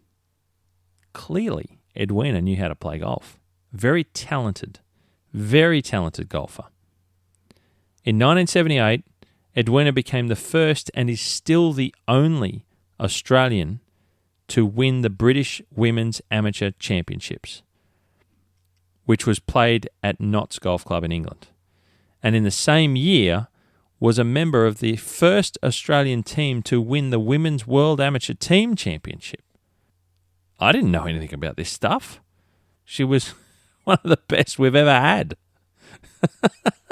And she started her golfing career at Wentworth Falls Country Club. I'm reading this and I'm just like, this is another level of amazement for me, right? That's why I wanted to talk about this story. Every time I turned a corner, there was something impressive about the history of Wentworth Falls and the people that had come through it. The people that were there, the people that were involved. Now we're in the mid-60s, Edwina comes along. She becomes one of our best ever female golfers. So 1978 was a massive year. Edwina would go on to win many other titles, some of which include, and I'll just rack through them because there's so many. Can't go through them all, but I'll rack through a number of them. New South Wales Amateur Championship, the Australian Amateur Championship, New Zealand Amateur Championship. These are the ones that she won. The Canadian Amateur Championship. There's a host of others. And she was just kicking ass. In 1985, Edwina was awarded the Medal of the Order of Australia. Massive honours. Massive honours. That's the OAM. If you ever hear OAM, it's a Medal of the Order of Australia. An incredibly high honour for our country. And that's for what she'd done in sport. And in 1993, she was inducted into the Sport Australia Hall of Fame, where she stands alongside some of our greatest ever golfers, such as Jan Stevenson, Kel Nagle, Peter Thompson, Jim Ferrier and Greg Norman, to name just a few. And she began her career at Wentworth Falls at the age of 7. Now that's a hell of a career if you ask me. Had no idea. Product of Wentworth Falls, there you go. Just another piece in the history of the golf club. These names are mind-blowing. I couldn't get enough. You can imagine me researching all of this. So some of this stuff is in the History Centenary Book of Wentworth Falls. And I'm reading it. And I'm going, Edwina Kennedy, holy shit, look at what she's done. But we don't talk about it so much anymore. And I get that it's history. It's not for everyone. But on top of the early history of Wentworth Falls, which not many people, not even in the club, even know about. And like I said to you, most of what I found, no one even knows. It's long since been lost. So that's Edwina. That's who Edwina is. She was a product of Wentworth Falls. Unreal. Now, the late 1960s saw a few more minor changes to the golf course itself. There was another dam added to the water supply of the golf course, and this was done by damming the creek, the original creek that we talked about, that I mentioned earlier on, that Dan Soutar talked about. They dammed that, and that's now part of the front paddock of the golf course. They dammed that between holes 13, 14, and 15 back then, as they were, which today are holes 3, 4, and 5. Now, the dam space chewed out into the location of the then 14th green, which ended up having to be moved to the south. And that created a slight dogleg in the par 4 instead of the straight par 4 that it used to be. And that's how Soutar designed. As I mentioned, he designed the golf course with no doglegs. There was no loss of space. He really did cram everything in to that front paddock, which was the 9-hole golf course as it was back then. The 17th hole was also lengthened by moving the green further back to the east, halfway up the hill. So it was just a slightly longer par 4. And this, to me, wasn't a good move, as it completely removed the creek out of the challenge of the hole that used to lay right up in front of the green. So the old 17th, as it were back then, was a short-ish par 4, but it had a creek.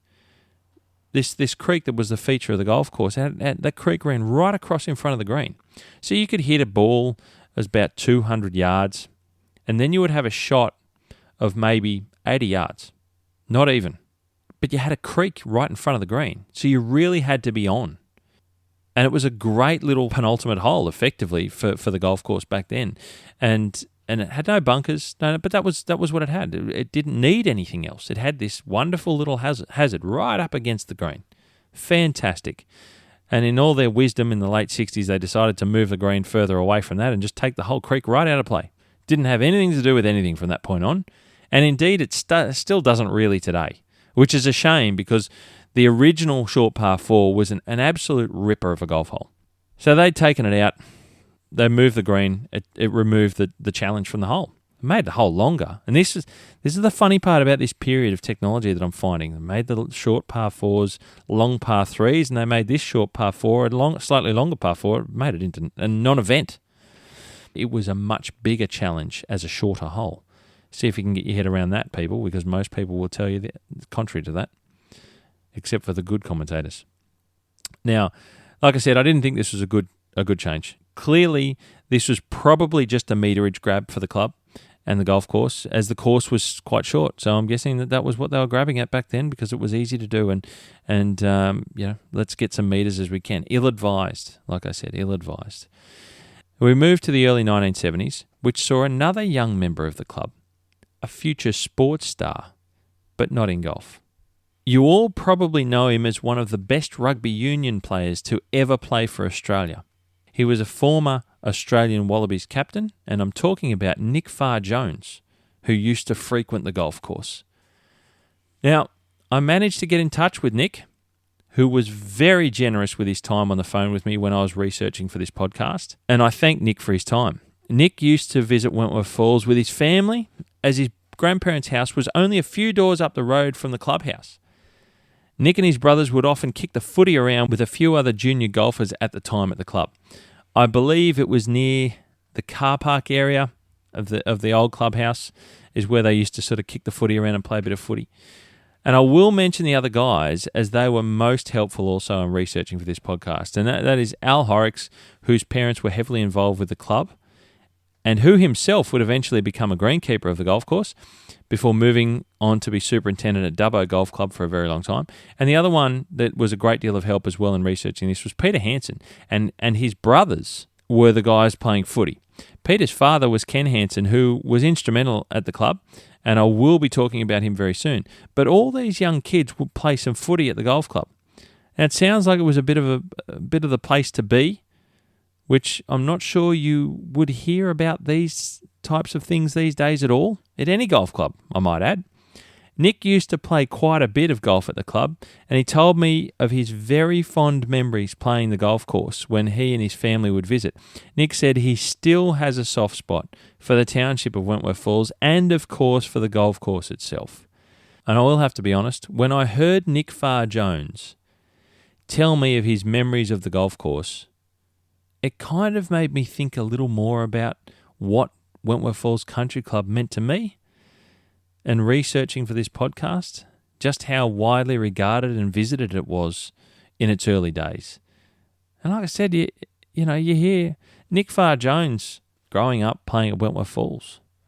I mean, obviously, no one probably knew back then that he was going to become one of the greatest players to ever pull on the golden jersey for the Australian Rugby Union team, for the Wallabies. But it was really, really nice for Nick to give me his time on the phone and just to tell me about his memories of playing golf up there. He used to really enjoy the golf course. So I had to add that one in because it's another person that's been involved with the club throughout its history. And I think that's important. Shows you what the club was. Just unreal. The 1970s was also somewhat of a rebirth for Wentworth Falls Country Club and finally seeing it rise from the ashes of the clubhouse burning down all those years ago back in 1948. This was also a time when a few key people were involved with the club, being that of Ken Hansen, who was the secretary manager, Arthur Bent, and Bruce Hutchinson. The club and course was about to change dramatically. A course master plan was developed by famed Sydney golfer and prolific course architect Al Howard, but only after a location for the new clubhouse was decided upon.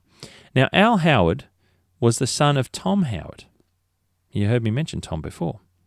Design-wise, Al has probably worked on more golf courses in Australia than any other architect from what I can gather. I've been doing a bit of reading and he's just done so many. Certainly a list of New South Wales courses that he's completed design work on more than anyone I've ever seen before.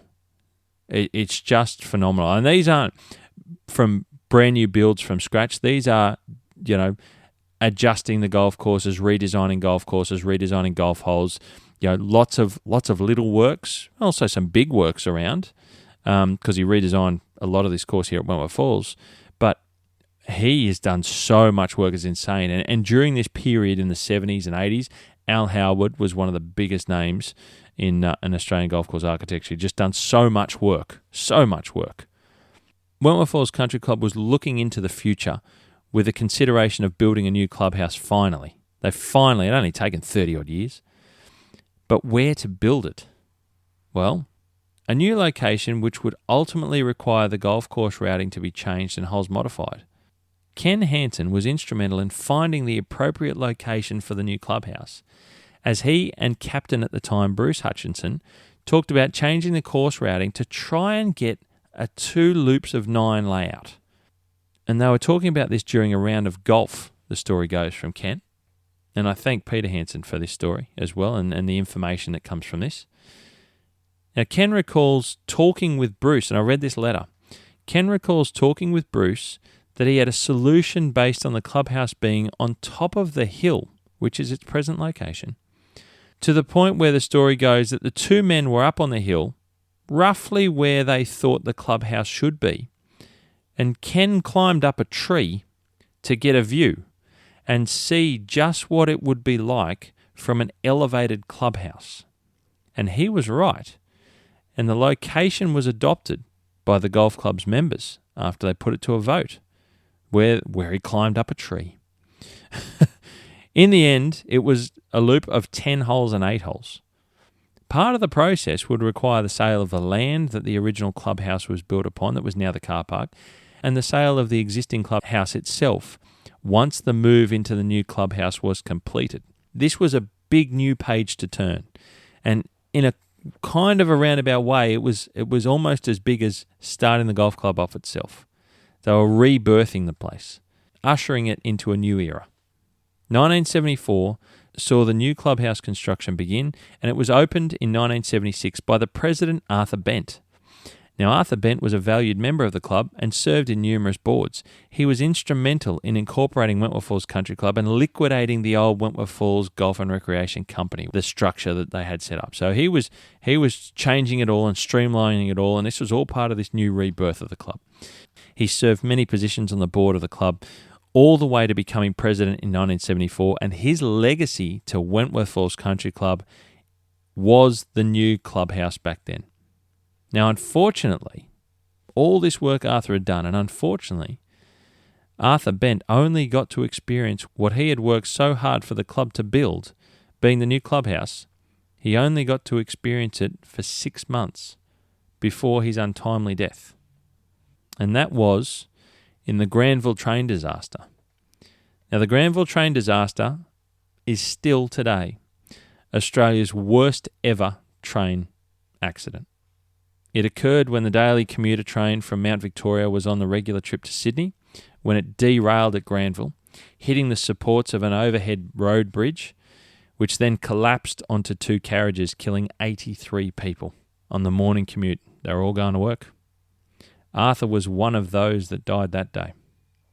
Very, very sad. So he'd put a lot of work in to Wentworth Falls, building it up to a point where they could build this new clubhouse. They built it, completed, and had not long since been opened. And tragically, Arthur's in this horrific train accident in Sydney, and is killed. And it kind of brings me to the memory of R.M. Pitt putting all that work into building the golf club all those years ago. And before the 18 holes was officially opened, he became ill and passed away. Very sad. And Arthur Bent, similar timing, very sad. Another moment in the club's history. Now, happening concurrently with the clubhouse construction works was the course changes as per the master plan to get ready for the location of the new clubhouse. Now, the master plan, as I mentioned, that was done by Al Howard. So there were a number of changes required to the 4 holes of the middle paddock, which included losing the back-to-back par 3s which I have mentioned that were 10 and 11, and rearranging them so that they would play basically up and down the hill from the new clubhouse. The back paddock also received some minor changes, which again included losing the other two back-to-back par 3s, along with creating two par 5s, being today's 14th and 17th holes. Now, through all of these works and changes to the club and the course was the secretary manager at the time, Ken Hansen, who I just previously mentioned. Now, Ken was a key figure in managing the dollars of the club to ensure that they were able to see everything through, which at times, and as always with big projects like this, it ran over budget. Ken managed to implement certain schemes for the golf club to save money where possible, and these would ultimately prove to be a feature of the course in years to come. One was called the RED scheme. Now, this was utilising government-funded labour to help clear the vegetation of the new hole routings on the back paddock that would make up what is now 14, 16 and 17th holes. Another scheme implemented was using the members of the club to purchase young trees and plant them between the holes to delineate the holes, and we've seen this at a number of golf courses throughout, certainly Sydney and New South Wales, that this was a popular theme. And this all happened in the 70s. Up here at Wentworth Falls. Now, one key member of the club where this was right in his wheelhouse was a guy by the name of Ib Sorensen. Now, Ib owned a local plant nursery, so supplying the plants was no problem, and Ib himself was the son of a famous Danish-Australian landscape designer called Paul Sorensen, who designed gardens throughout the Blue Mountains, the Southern Highlands, Sydney and Canberra, including working on the gardens at the Fairfax family property in the Blue Mountains as well. So Paul Sorensen is famous in the Blue Mountains, like I mentioned, as a landscape gardener. Lots of gardens done by him around the place that are very well known, and Ib was his son, so he had the green thumb. He knew exactly what he was doing, well and truly. So let's get stuck into putting some plants on the golf course. Here you go. I've got no problems planting them. Now, these plantings at the course would become somewhat of a cool climate arboretum, with many of the trees still remaining there today. You can still see a lot of the conifer-type trees. They're the long-living ones that we see around the golf course and the back paddock. And there's lots of other trees that are throughout the course that were used from the members planting the plants during this time. Another scheme was regarding the grassing of the fairways on the newly constructed golf holes out in the back paddock. Now, Ken spoke with representatives from another cool climate golf club, that was Duntry League Golf Club in Orange, about their fairway turf called South African Cooch. Now, South African Cooch was considered to be one of the finest cooch grasses around and proved to be very tough through extended dry spells, whilst also still being suitable for cool climates. Ken had arranged a deal that would see Wentworth Falls Country Club receive numerous bags of sprigs of South African Cooch from Duntry League, which could then be planted in the fairways of the new golf holes. Much to the unknown delight of Ken's sons Peter and his brothers, and I mentioned Peter Hansen, who helped me out a lot with this research. And this is a story from Peter, much to the unknown delight of Peter, Ken's son, and Peter's brothers, along with some of the friends. They were tasked with the job of planting the sprigs by hand across the new fairways at a spacing of around 1 metre. So Peter was telling me that they had these sprigs of South African. Their job was to go down and just stick them in the dirt, and every odd metre or so, thereabouts, every pace that they would go. And that was for the fairways in the back paddock at Wentworth Falls. So that was 13, 14, 16. I don't think 15 had them really that much that I knew. So this was all the fairways, but what I knew about was 13, 14, 16, 17. They were the fairways that really had a lot of dominant South African cooch in them. And if you go to Duntry League in Orange in central western New South Wales, and a number of courses have South African cooch out in the Central Tablelands, they have fantastic services of South African cooch on their fairways. Absolutely magnificent grass. So that was Peter Hansen and his brothers. That was their job. So they basically planted the fairways out the back paddock of the golf course. Why not get kids to do it? Kids are keen. They're young. They've got time. Keen into golf as well. They were members of the club and they play golf. So, like I said, this explains why South African cooch was so prevalent on those back few holes, which I knew growing up and working on the golf course. All of these measures that I just went through saved the club lots of money. But this time of huge change and improvement would definitely cost a lot of money. So the new course layout was in play and is basically everything that's in place today, that's in situ. What you see today is that new, all those new works they did then in the 70s is what is in play today at Wentworth Falls Country Club. So this course was a par 70, so that upped it by 4. Much of an improvement on the old par 66 we knew about. It could be considered again a test of golf for an era with increasing improvements to technology in golf equipment. The course consisted of 3 par 5s, 5 par 3s, and 10 par 4s. Now from the clubhouse, the course now went, so the clubhouse is up on the hill in the middle paddock. The course now went east for the first 10 holes before returning. So it was a 10-hole loop. It would go out east and come back. And of those 10 holes, the new changes were the first hole, which was significantly different from the old 11th hole, and included a new pondage-type dam on the outside of the slight dogleg left that the first hole became. So it was a par 4, mid-length par 4, off the hill from near the clubhouse. You played down to the fairway, and halfway through the fairway, it would kick left, and it had a small pondage dam on the outside as you went up to the green, which was the old 11th green. And there was the joining of the old par 4 17th and the old par 3 18th to become a new, longer par 4 7th hole we see today. That was the only change to the front paddock of the original golf holes, is they joined 17 and 18 to make it a long par 4, and so you went from the original 17th tee to the original 18th green. And it just went straight across the creek that was there, and it goes through a slight valley where the creek is and goes up. So the creek is no longer in play, really, unless you play a really bad shot. It's quite easy to get past. And that's what they did at the front. You can still make out the 2 old green locations of the 17th as it used to be back in the day. Now the back 8 holes, so we go to the back 8.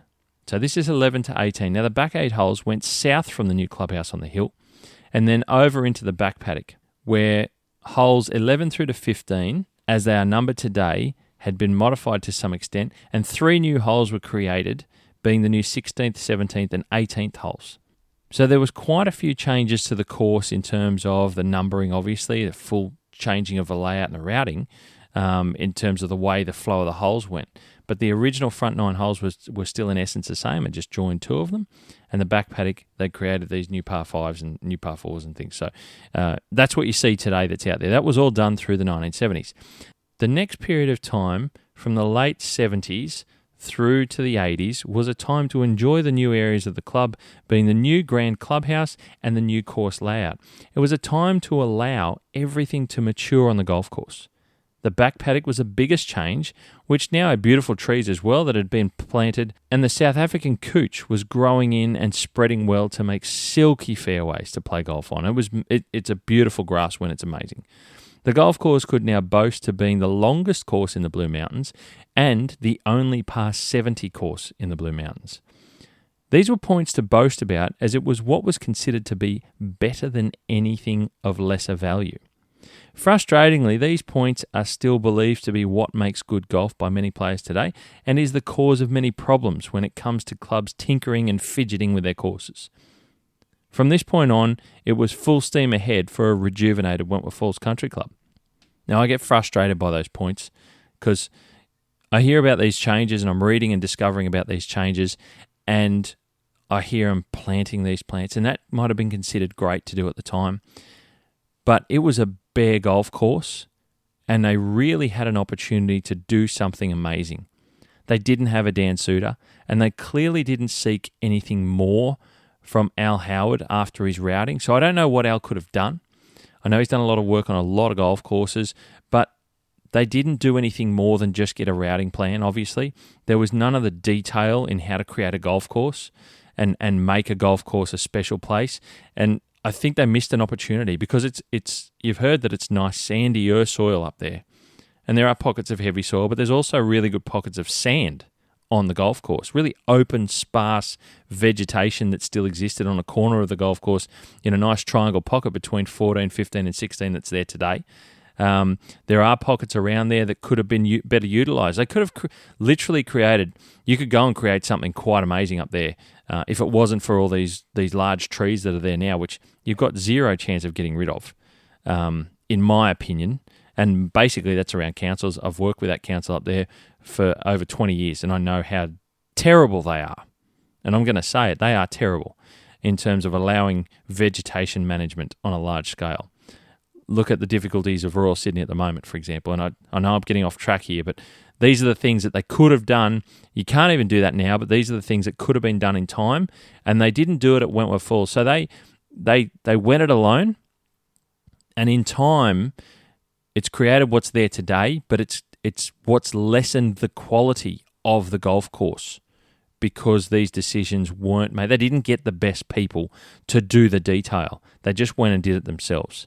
And that detracts, I think in time, has detracted for the ultimate results of the golf course. You'll see a beautiful golf course up there that's, like any other parkland-style golf course, and that's just it. It's like any other parkland-style golf course. And this is where it came from. For Wentworth Falls, it was in the 70s, and it was through some decisions that they made that they weren't experts in. And that's what I'm reading, and that's what I'm discovering. And that's what they've got. So that's okay. Still a golf course to go and play and enjoy, but this is where it stemmed from.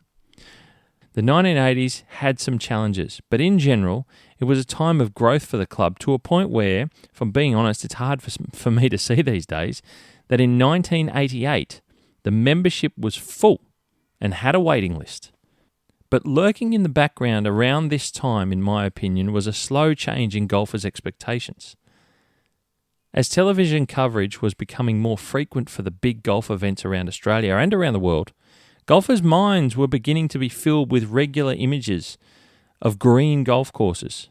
Technology regarding course maintenance was improving, and the more affluent golf clubs were starting to install full course irrigation systems, and green golf courses were starting to become the expectation, not just the elite expectation. And there's a big difference in that. This is when things start to change. Like I said before, they could have done things better, but they didn't seek the experts to do the detail. They left that part out. And really, like with anything, the devil's in the detail. So I continue. The late 80s and the early 90s, the club was doing very well indeed, which equaled money in the bank. And as clubs do, they like to tinker. And they wanted to continue to improve the course where they could. After all, things were great in the golf world, and now local clubs were competing against each other for being the best in the region. So we're already starting to see a change, and that's my commentary from what I've read and what I've researched, but also me growing up in the region. And I know that clubs were competing against each other. Now, when you think about what I was talking about earlier on with Dan Soutar, and he was talking about how Leura and Wentworth Falls would be complementary. There would be an overflow for each other. There was a reason to go up there and play golf because there was more places to play. Clientele's now changed. We're not talking about visitors. We're talking about locals and being members. They wanted all the pie for themselves. They were competing for a small group, a group of people that live locally. Who was going to be the best? We want you to come and play our course and be a member, but don't go over there. That's the wrong mentality to have. And this is what was going on. It was starting to change. This is what was happening. They were competing against each other to be the best in the region. Now, Blackheath Golf Club is a local golf course about 20 minutes further drive up the mountains to the west, and they were in the middle of considering their next move for their golf course, which ended up being a major redesign of the whole layout, more or less, and some new holes were being built. So they were going through mega stuff in the mid-90s. But at Wentworth Falls, what to do with all their money? Well, they didn't know. Didn't need to change the course. They thought the course was okay. So let's rebuild some greens, some green complexes. Incidentally, this is when my family moved up to Wentworth Falls. And when I got into golf when I was a kid, this is the time when I first got into golf. And we moved to a house that literally backed onto the 16th tee at Wentworth Falls. Now, Al Howard was again commissioned, this time in 1989, but he was only commissioned to do one green complex, being the 13th at that time. This gave the hole an extra 50-odd metres in length and was strengthened in design to have a two-tier green with a bunker on each side of the green complex. The hole was also given a much wider bending dogleg to the left. It's now nearly at right angles. It's about 360-odd metres, I think, or something like that. It's got a pretty solid right angle bend in it left these days. That was basically to protect the 17th tee because people are hitting it further now. So starting to cut the corner. So they had to push it out wider so that people would aim further away from the 17th tee coming back as you play the golf course. And that was the way they went about changing and adjusting that particular hole. The green complex opened the following year in 1990. Now, following that, Al Howard was again brought in to redesign the 11th and 17th green complexes. They were pretty impressive visually for the time, with two of the biggest greens on the golf course and numerous bunkers surrounding them. The 11th was a long par 3, off the hill from the clubhouse, down to a very big green, 450 square metres, one of the bigger ones on the golf course, I think, and it's got 3 large bunkers around it. And the 17th is a par 5, was a non-event green, just a round green with nothing near it. Big fairway bunker now as you approach on the bend of the dog leg, and then 2 big bunkers behind protecting out of bounds. But another really big green, 450 odd square metres as well. So they're the 2 biggest greens on the golf course. That's what Al Howard designed in the 90s. And also at this time, the drought was really taking hold. And the course, along with the east coast of Australia, was suffering deluxe. Water was in short supply on the course, with dams at critically low levels, and conditioning was becoming a much talked about factor when playing the golf course. We get to the mid-90s. Into 1994, the bushfires ravaged the Blue Mountains in 1994, leaving a devastating memory to those that lived through it and deterring the many thousands that visited regularly from visiting again.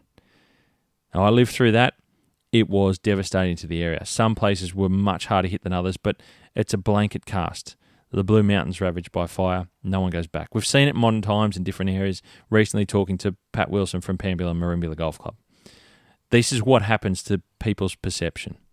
That's what happened in the 90s in the Blue Mountains. Now, Wentworth Falls Country Club was starting to hurt with less players and visitors coming to the golf course, and it wasn't being presented up to an expectation by golfers. It wasn't being presented to a level that was considered adequate. Now, Blackheath, on the other hand, that course that I mentioned is not far away, is the only golf course on the Blue Mountains with an abundant water supply and full course irrigation system.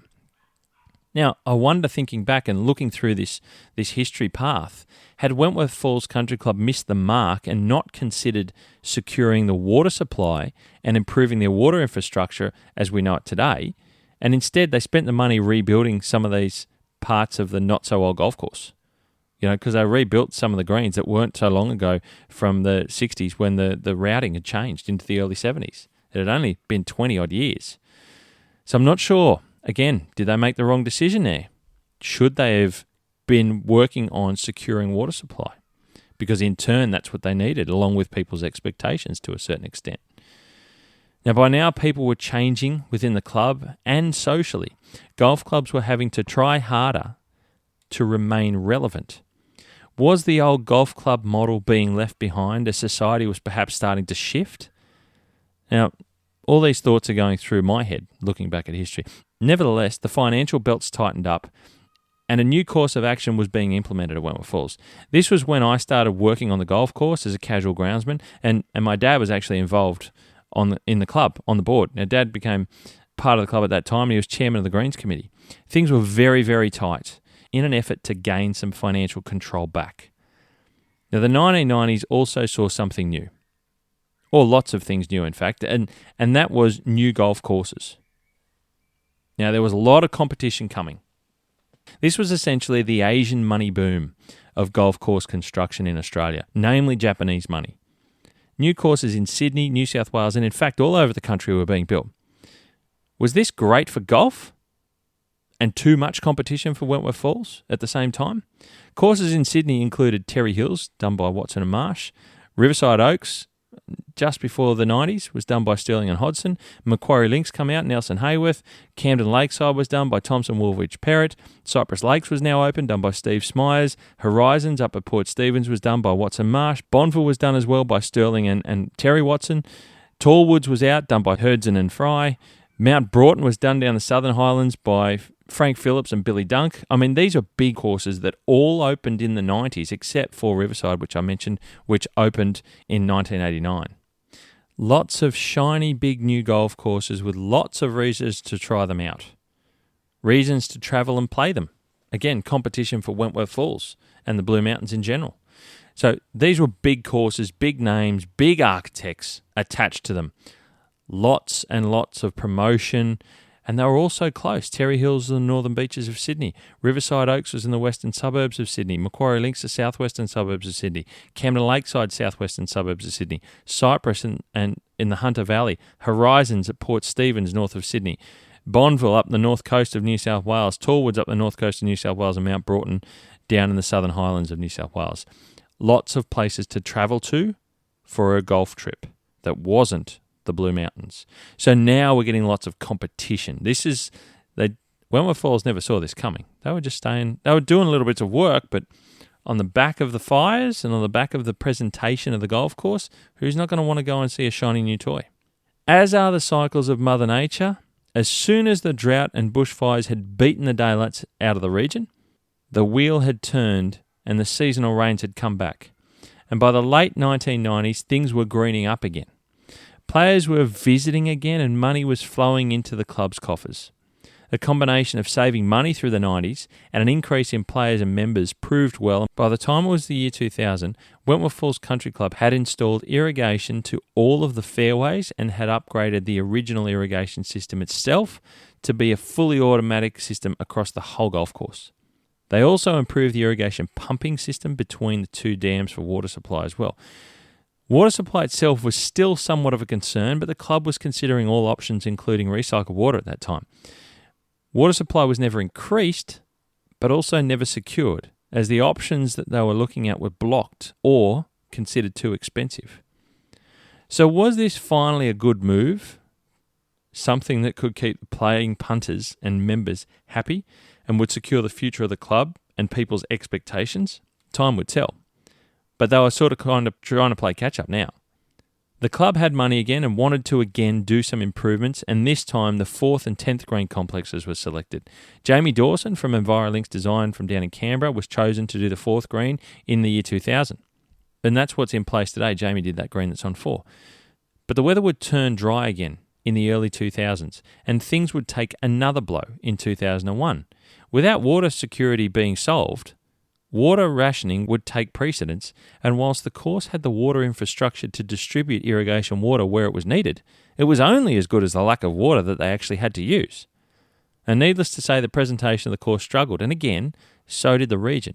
And this time, the raging Black Christmas bushfires of 2001. So it wasn't even 10 years from the 94 fires. Absolutely got hammered again this time, 2001. In 2002, we moved on to the 10th green in terms of redesign. The club still had some money. They were trying to, if you build it, they will come scenario. So the 10th green was selected to be done. And we did that in-house. And I say in-house as the board liked what I had put forward. So it basically became my baby, the 10th green. So what's there now today is what I designed. The next couple of years were tough for the course regarding presentation. And in time, I would obviously leave Wentworth Falls, as you probably already know. I left in 2004 and I went to Katoomba Golf Club. From the time we completed the 10th green reconstruction, which opened in 2002, up to today, 20 years later, there's only been very small improvements and changes to the golf course. Some new tee extensions here and there, some minor bunker and path improvements around the place, but no major changes taking place, no major improvements to the golf course. I wonder, was the club itself happy with what they finally had on the golf course? Could they still improve? We see lots of golf courses, lots of big-name golf courses still working on their golf course, still trying to improve. Wentworth Falls didn't. And I know that there was probably also some of the financial stress and difficulty in doing so. So maybe that's a reason why they didn't do it either. Not sure.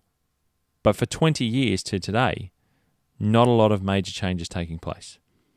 And there was a period in the 2000s where Wentworth Falls Country Club was trying to change and adjust and fit in with the new way of society and the way that people were viewing golf clubs. And they were trying to be a little bit more, again, with the local community, be involved with the local community. And one of the things that they were doing as part of that was they were putting on a New Year's fireworks show on the golf course.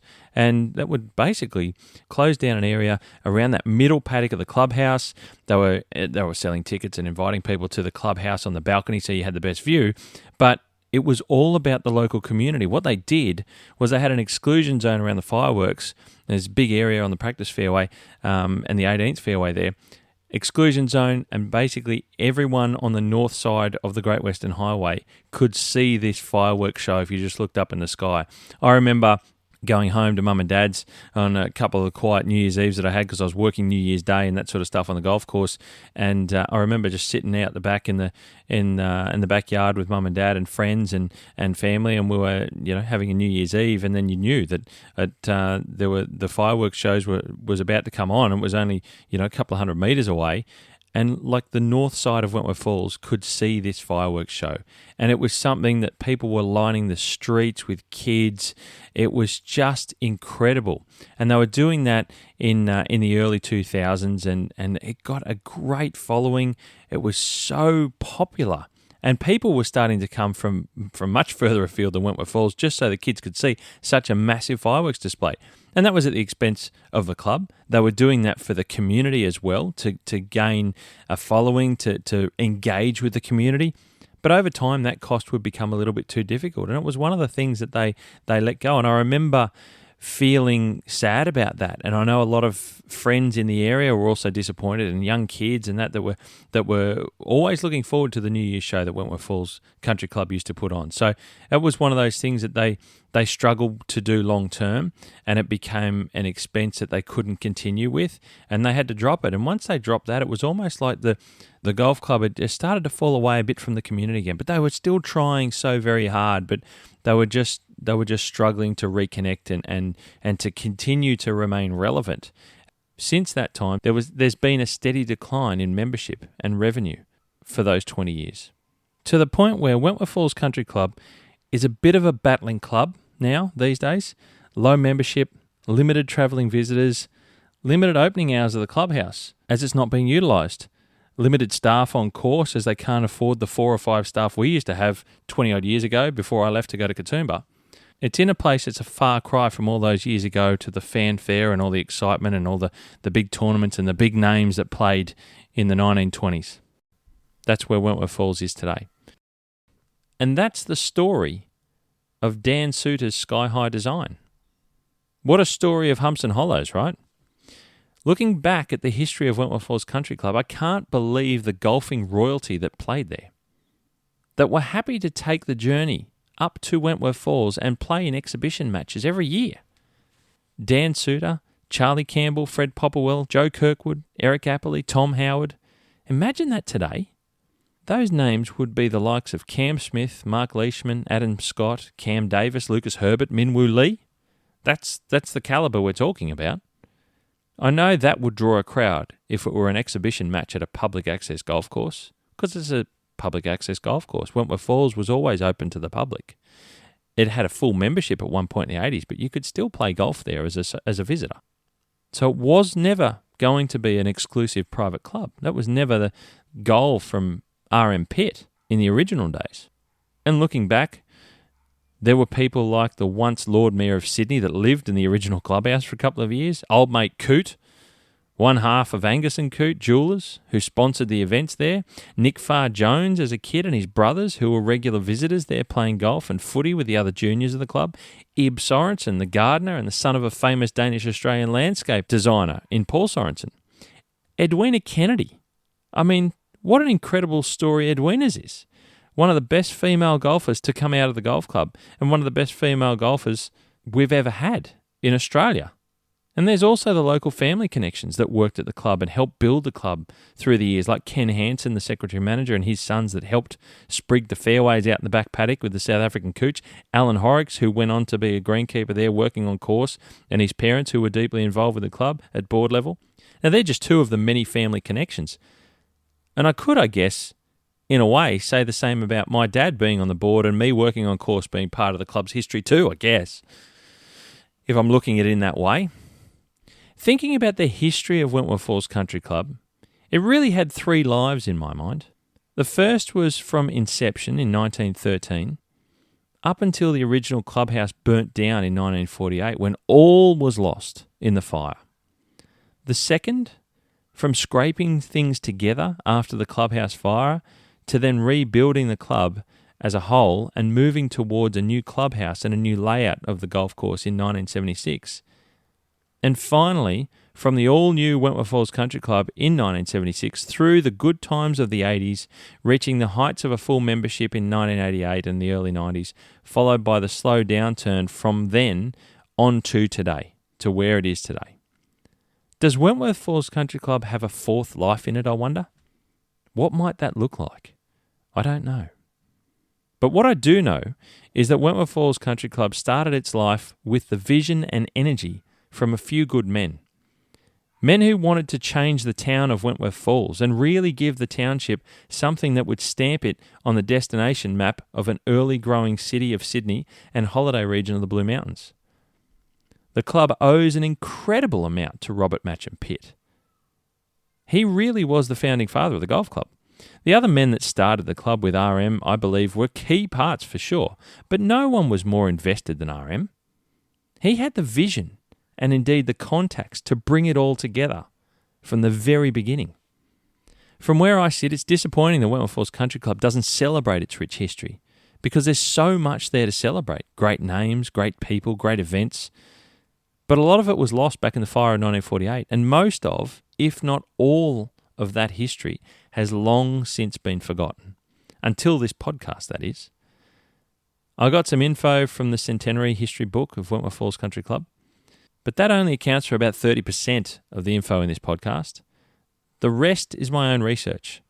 So like I said, no one at the club really knows this rich history even exists. And as you guys have all now heard, you've probably heard more than most of the people that are alive now today from the club. So now you've heard the story, you're probably wondering why I chose Wentworth Falls in the first place. Easy for me to choose, right? Because the 16th tee was my backyard. I played golf there most of my life and worked on the golf course. But no, they're not the reasons at all. It's very simple. One part was that doing my research for the Aussie Golf History segments in episode 11 and 20 about Dan Soutar and Ernest Banks respectively, I found those two guys had been part of Wentworth Falls Country Club. But I never knew why. I was like, here are these big names. Why would they at Wentworth Falls? What the hell's going on there?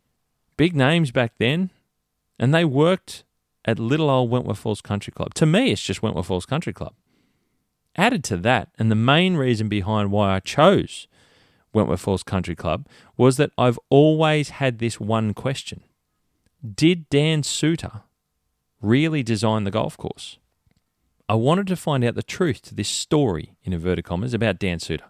Was it a rumour over the 100-plus year history of the club?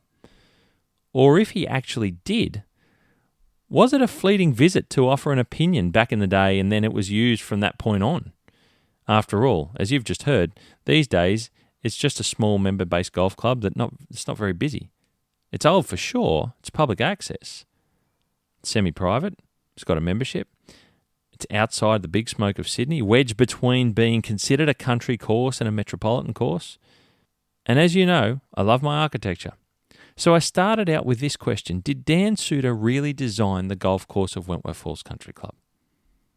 I thought I knew the club pretty well, being a member there for most of my life and working out on the golf course, as you may have heard previously in episode 1 of the podcast, way back when. That's what I'd done most of the years in my early greenkeeping career. In all that time, I never heard anyone talk about Dan Soutar. So here was this, to me, random mention of Dan Soutar whenever there was a throwback to the beginning of the club in any history commentary about who designed the golf course. Yet I'd never heard any mention of his name from anywhere within the club itself by anyone after being a member for over 25 years. Soutar's name was only ever honoured and attached to some of the best golf courses of Australia when it came to architecture, namely Kingston Heath in Melbourne and Concord and Elanora in Sydney, to name but a few. And of course, we know that he threw his hat in the ring for Royal Adelaide and New South Wales during the inception of their respective current golf courses, but he missed out. This question had been burning in my brain for so many years now, and the past 18 months seemed like as good a time as any to find out. And now you know, and I know, that yes, he did originally design the golf course at Wentworth Falls Country Club all those years ago. Now, some might say that Wentworth Falls Country Club has seen its time, has run its course. It's no longer a place golfers want to visit. Has it though, I wonder? What's changed with the golf course that makes it no longer a must-play for travelling golfers? Or should that question be, what hasn't changed? Is staying the same a bad thing? Sure, quality isn't what it was, even on 6 years ago when I last played at Wentworth Falls. Or is that an expectation thing? Does the course just need money to improve presentation because that's what people expect now? Is there more competition with other golf courses? Are there better ones out there that you can play before you'll go and play Wentworth Falls Country Club? Yes is pretty much the answer to those questions, if I'm being honest. What happened to all the members they once had? Are they all getting too old to play anymore? Or have they just passed away? That might sound a little bit harsh, but I know plenty of club members that have literally passed away from Wentworth Falls. Now, like many older courses in that member public access level, do they have an image problem? As society has changed, has a club been left behind? Is the reason people aren't wanting to play there because they've never heard of it? Or it doesn't have the name of the new high-profile architect that designs golf courses? Is that it? Because the golf course is tired, old and stale in an architectural sense and needs to be upgraded? Does the club need new high-profile people to be the Robert Pitts and John McLaughlins and so on that started the club and once donated much time and money to build the momentum of the brand? What would be the equivalent these days? A Nick Politis, Russell Crowe, or Anthony LaPaglia? All from Sydney that own sporting teams? Lindsay Fox from Melbourne, who owns Phillip Island Racetrack, the Shahin brothers from Adelaide, who built and own the new mega racetrack, The Bend at Tailem Bend. These guys put money in behind what they're passionate about, and they're wealthy enough that they can do it. Is that what it takes in a similar way to what it took when Wentworth Falls Country Club was started? Big names, high profiles, money, a star golf course architect, and a heap of professional exhibition matches to put the golf course on the map? Not to mention the sale of a land to eventually fund the exercise long term, along with the huge clubhouse that catered for the travelling golfer and made them feel at home during their time staying and playing. Has golf become transactional? Check in, play, check out, go home. It was once a much longer experience, often over a weekend or a few days. Seldom was it just a 6-hour exercise from the moment you left home to the moment you arrived back at home. That said, we are starting to see more golf courses offer ways for players to stay on site now. The old clubs like the Victoria Golf Club still have their charming clubhouses with accommodation, but now we're seeing resorts on course with accommodation, but it's not only the resorts. It's the different versions other than just the big resort building, the more intimate, immersive on-site accommodation. Actually being out on the course next to the fairways and greens. It's the cottages at Barnbugle next to the awesome practice green and first tee area. The remote rooms of the new Peninsula Kingswood by the 10th fairway. The bungalows at Tallwoods behind the 12th green. The golf lodges at 13th Beach overlooking the first fairway. What goes around comes around, right? Are we going back to a time when we want to be staying on site at a golf course like these new trendy options and the classic Victoria, Barwon Heads and Royal Sydney golf clubs of the world with their cherished clubhouse accommodation? I'm asking all these questions about Wentworth Falls Country Club, but I feel they could be asked about so many golf courses and golf clubs that are struggling in a modern world. Is the shiny new toy, be it a new golf course, a difficult proposition of competition for the golfer's dollar in a modern golfing world? How does an aged existing golf club stay relevant and a place for people to continue to enjoy without being left behind? Or is it solely keeping up with the golfer's expectations of what good golf is, regardless of whether it's correct or not? Because I'll sit here and argue that green golf courses are not good. Not good for the environment, not good for budgets. They don't sit well. They don't present architecturally well. They don't give you a feel of being in the local environment, which I believe all golf courses should do. So regardless of whether we think that people's idea of what good golf is or not, is that what they should be doing? Or is that a fool's errand fraught with disaster? Golf courses and golf clubs can't simply just exist anymore like they once did with the turnstile spinning where people followed other people through it. If people smell that something's not quite right, they won't even bother. Trust me, I've been there. Too much choice these days, is that it? If I can't play here, I'll just go and play over there. Now that's all a much bigger conversation than this podcast and indeed this episode, so I'll leave that part alone, but I'll leave it there for you to think about and ponder. And if you do want to talk to me about this podcast, my thoughts, or your thoughts, feel free to get in touch with me on socials. The Golfing Greenkeeper on Instagram, Facebook, LinkedIn, Twitter, email, thegolfinggreenkeeper@gmail.com. Happy to chat. Happy to chat. And those of you who know me personally, give me a call. I don't care. Happy to chat about it. Maybe we can start to do some things. But it's not just about Wentworth Falls. This is a conversation I think about bigger things. So I'll leave it with you. I hope you enjoyed this podcast episode of Aussie Golf History, Dan Soutar's Sky High Design, because that's what he did. Wentworth Falls is up in the sky. It's a kilometre nearly up in the sky. And I hope you also like the philosophical nature of the questions that followed. A lot went into this one, and that was mostly due to the fact that a lot of the golf course's history isn't in the history book of the club. Go work that out. I want to take a moment to thank those that helped me with lots of conversations and information that helped me fill in the blanks and look in the right direction and ask the right questions. Peter Hansen and Al Horrocks for their information in the 70s. John Armstrong for the Centenary book, The Golf Club. Nick Farr-Jones for his generous time telling me his story in connection to Wentworth Falls when he was a kid. Ross Howard. I spoke to Ross Howard, who's the son of Al Howard, who's the grandson. Ross is the grandson of Tom Howard. How's that for a lineage of golf? And the Australian Golf Heritage Society. Ross was most helpful in filling in some of the blanks of the design work that was done by his father. Ross was a kid, he was telling me, when he recalls his father doing work for Wentworth Falls. So I want to thank those people. And my dad, Peter Smith, for some of the insight into the club during the 90s that Dad helped me with, just to get an understanding of how everything was working from a board level. And I also want to thank Patsy Trench, who lives in the UK, and we're back and forth with a few emails about RM Pitt and the Kura property. She's the great-great-granddaughter. Patsy's the great-great-granddaughter of George Matcham Pitt, who was RM's father. So George had 12 children, and RM was one of those 12. So Patsy's a great-great-granddaughter of George Matcham Pitt, and who was the original owner of the land, Kura property in Wentworth Falls. So thanks to Patsy and also Michael Burge, who she had been speaking with, who'd written a story and knows a lot of information about the flower farms, the daffodil farm that RM had at Wentworth Falls on the grounds of what is now the Blue Mountains Grammar School. So I must say a thank you to Patsy Trench over in the UK. There's a lot gone into that, so I want to thank everyone. Look, guys, that was really enjoyable for me. A lot of time spent on it. I really hope you guys enjoyed that. I hope you enjoyed picking into the history. I'm going to do other golf clubs. I've already got a few started. They do take time. There's a lot in that. And there's a lot in the ones coming in the future. But I hope to bring you some more. I do want to chat with you about it. So feel free to get in touch with me and a bit of feedback. If you liked it, if you thought it was as boring as batshit, let me know. I hope you found it entertaining. And I think Wentworth Falls, the story, look, I had no idea it was as big as it was. So I just kept digging. That's why it took so bloody long.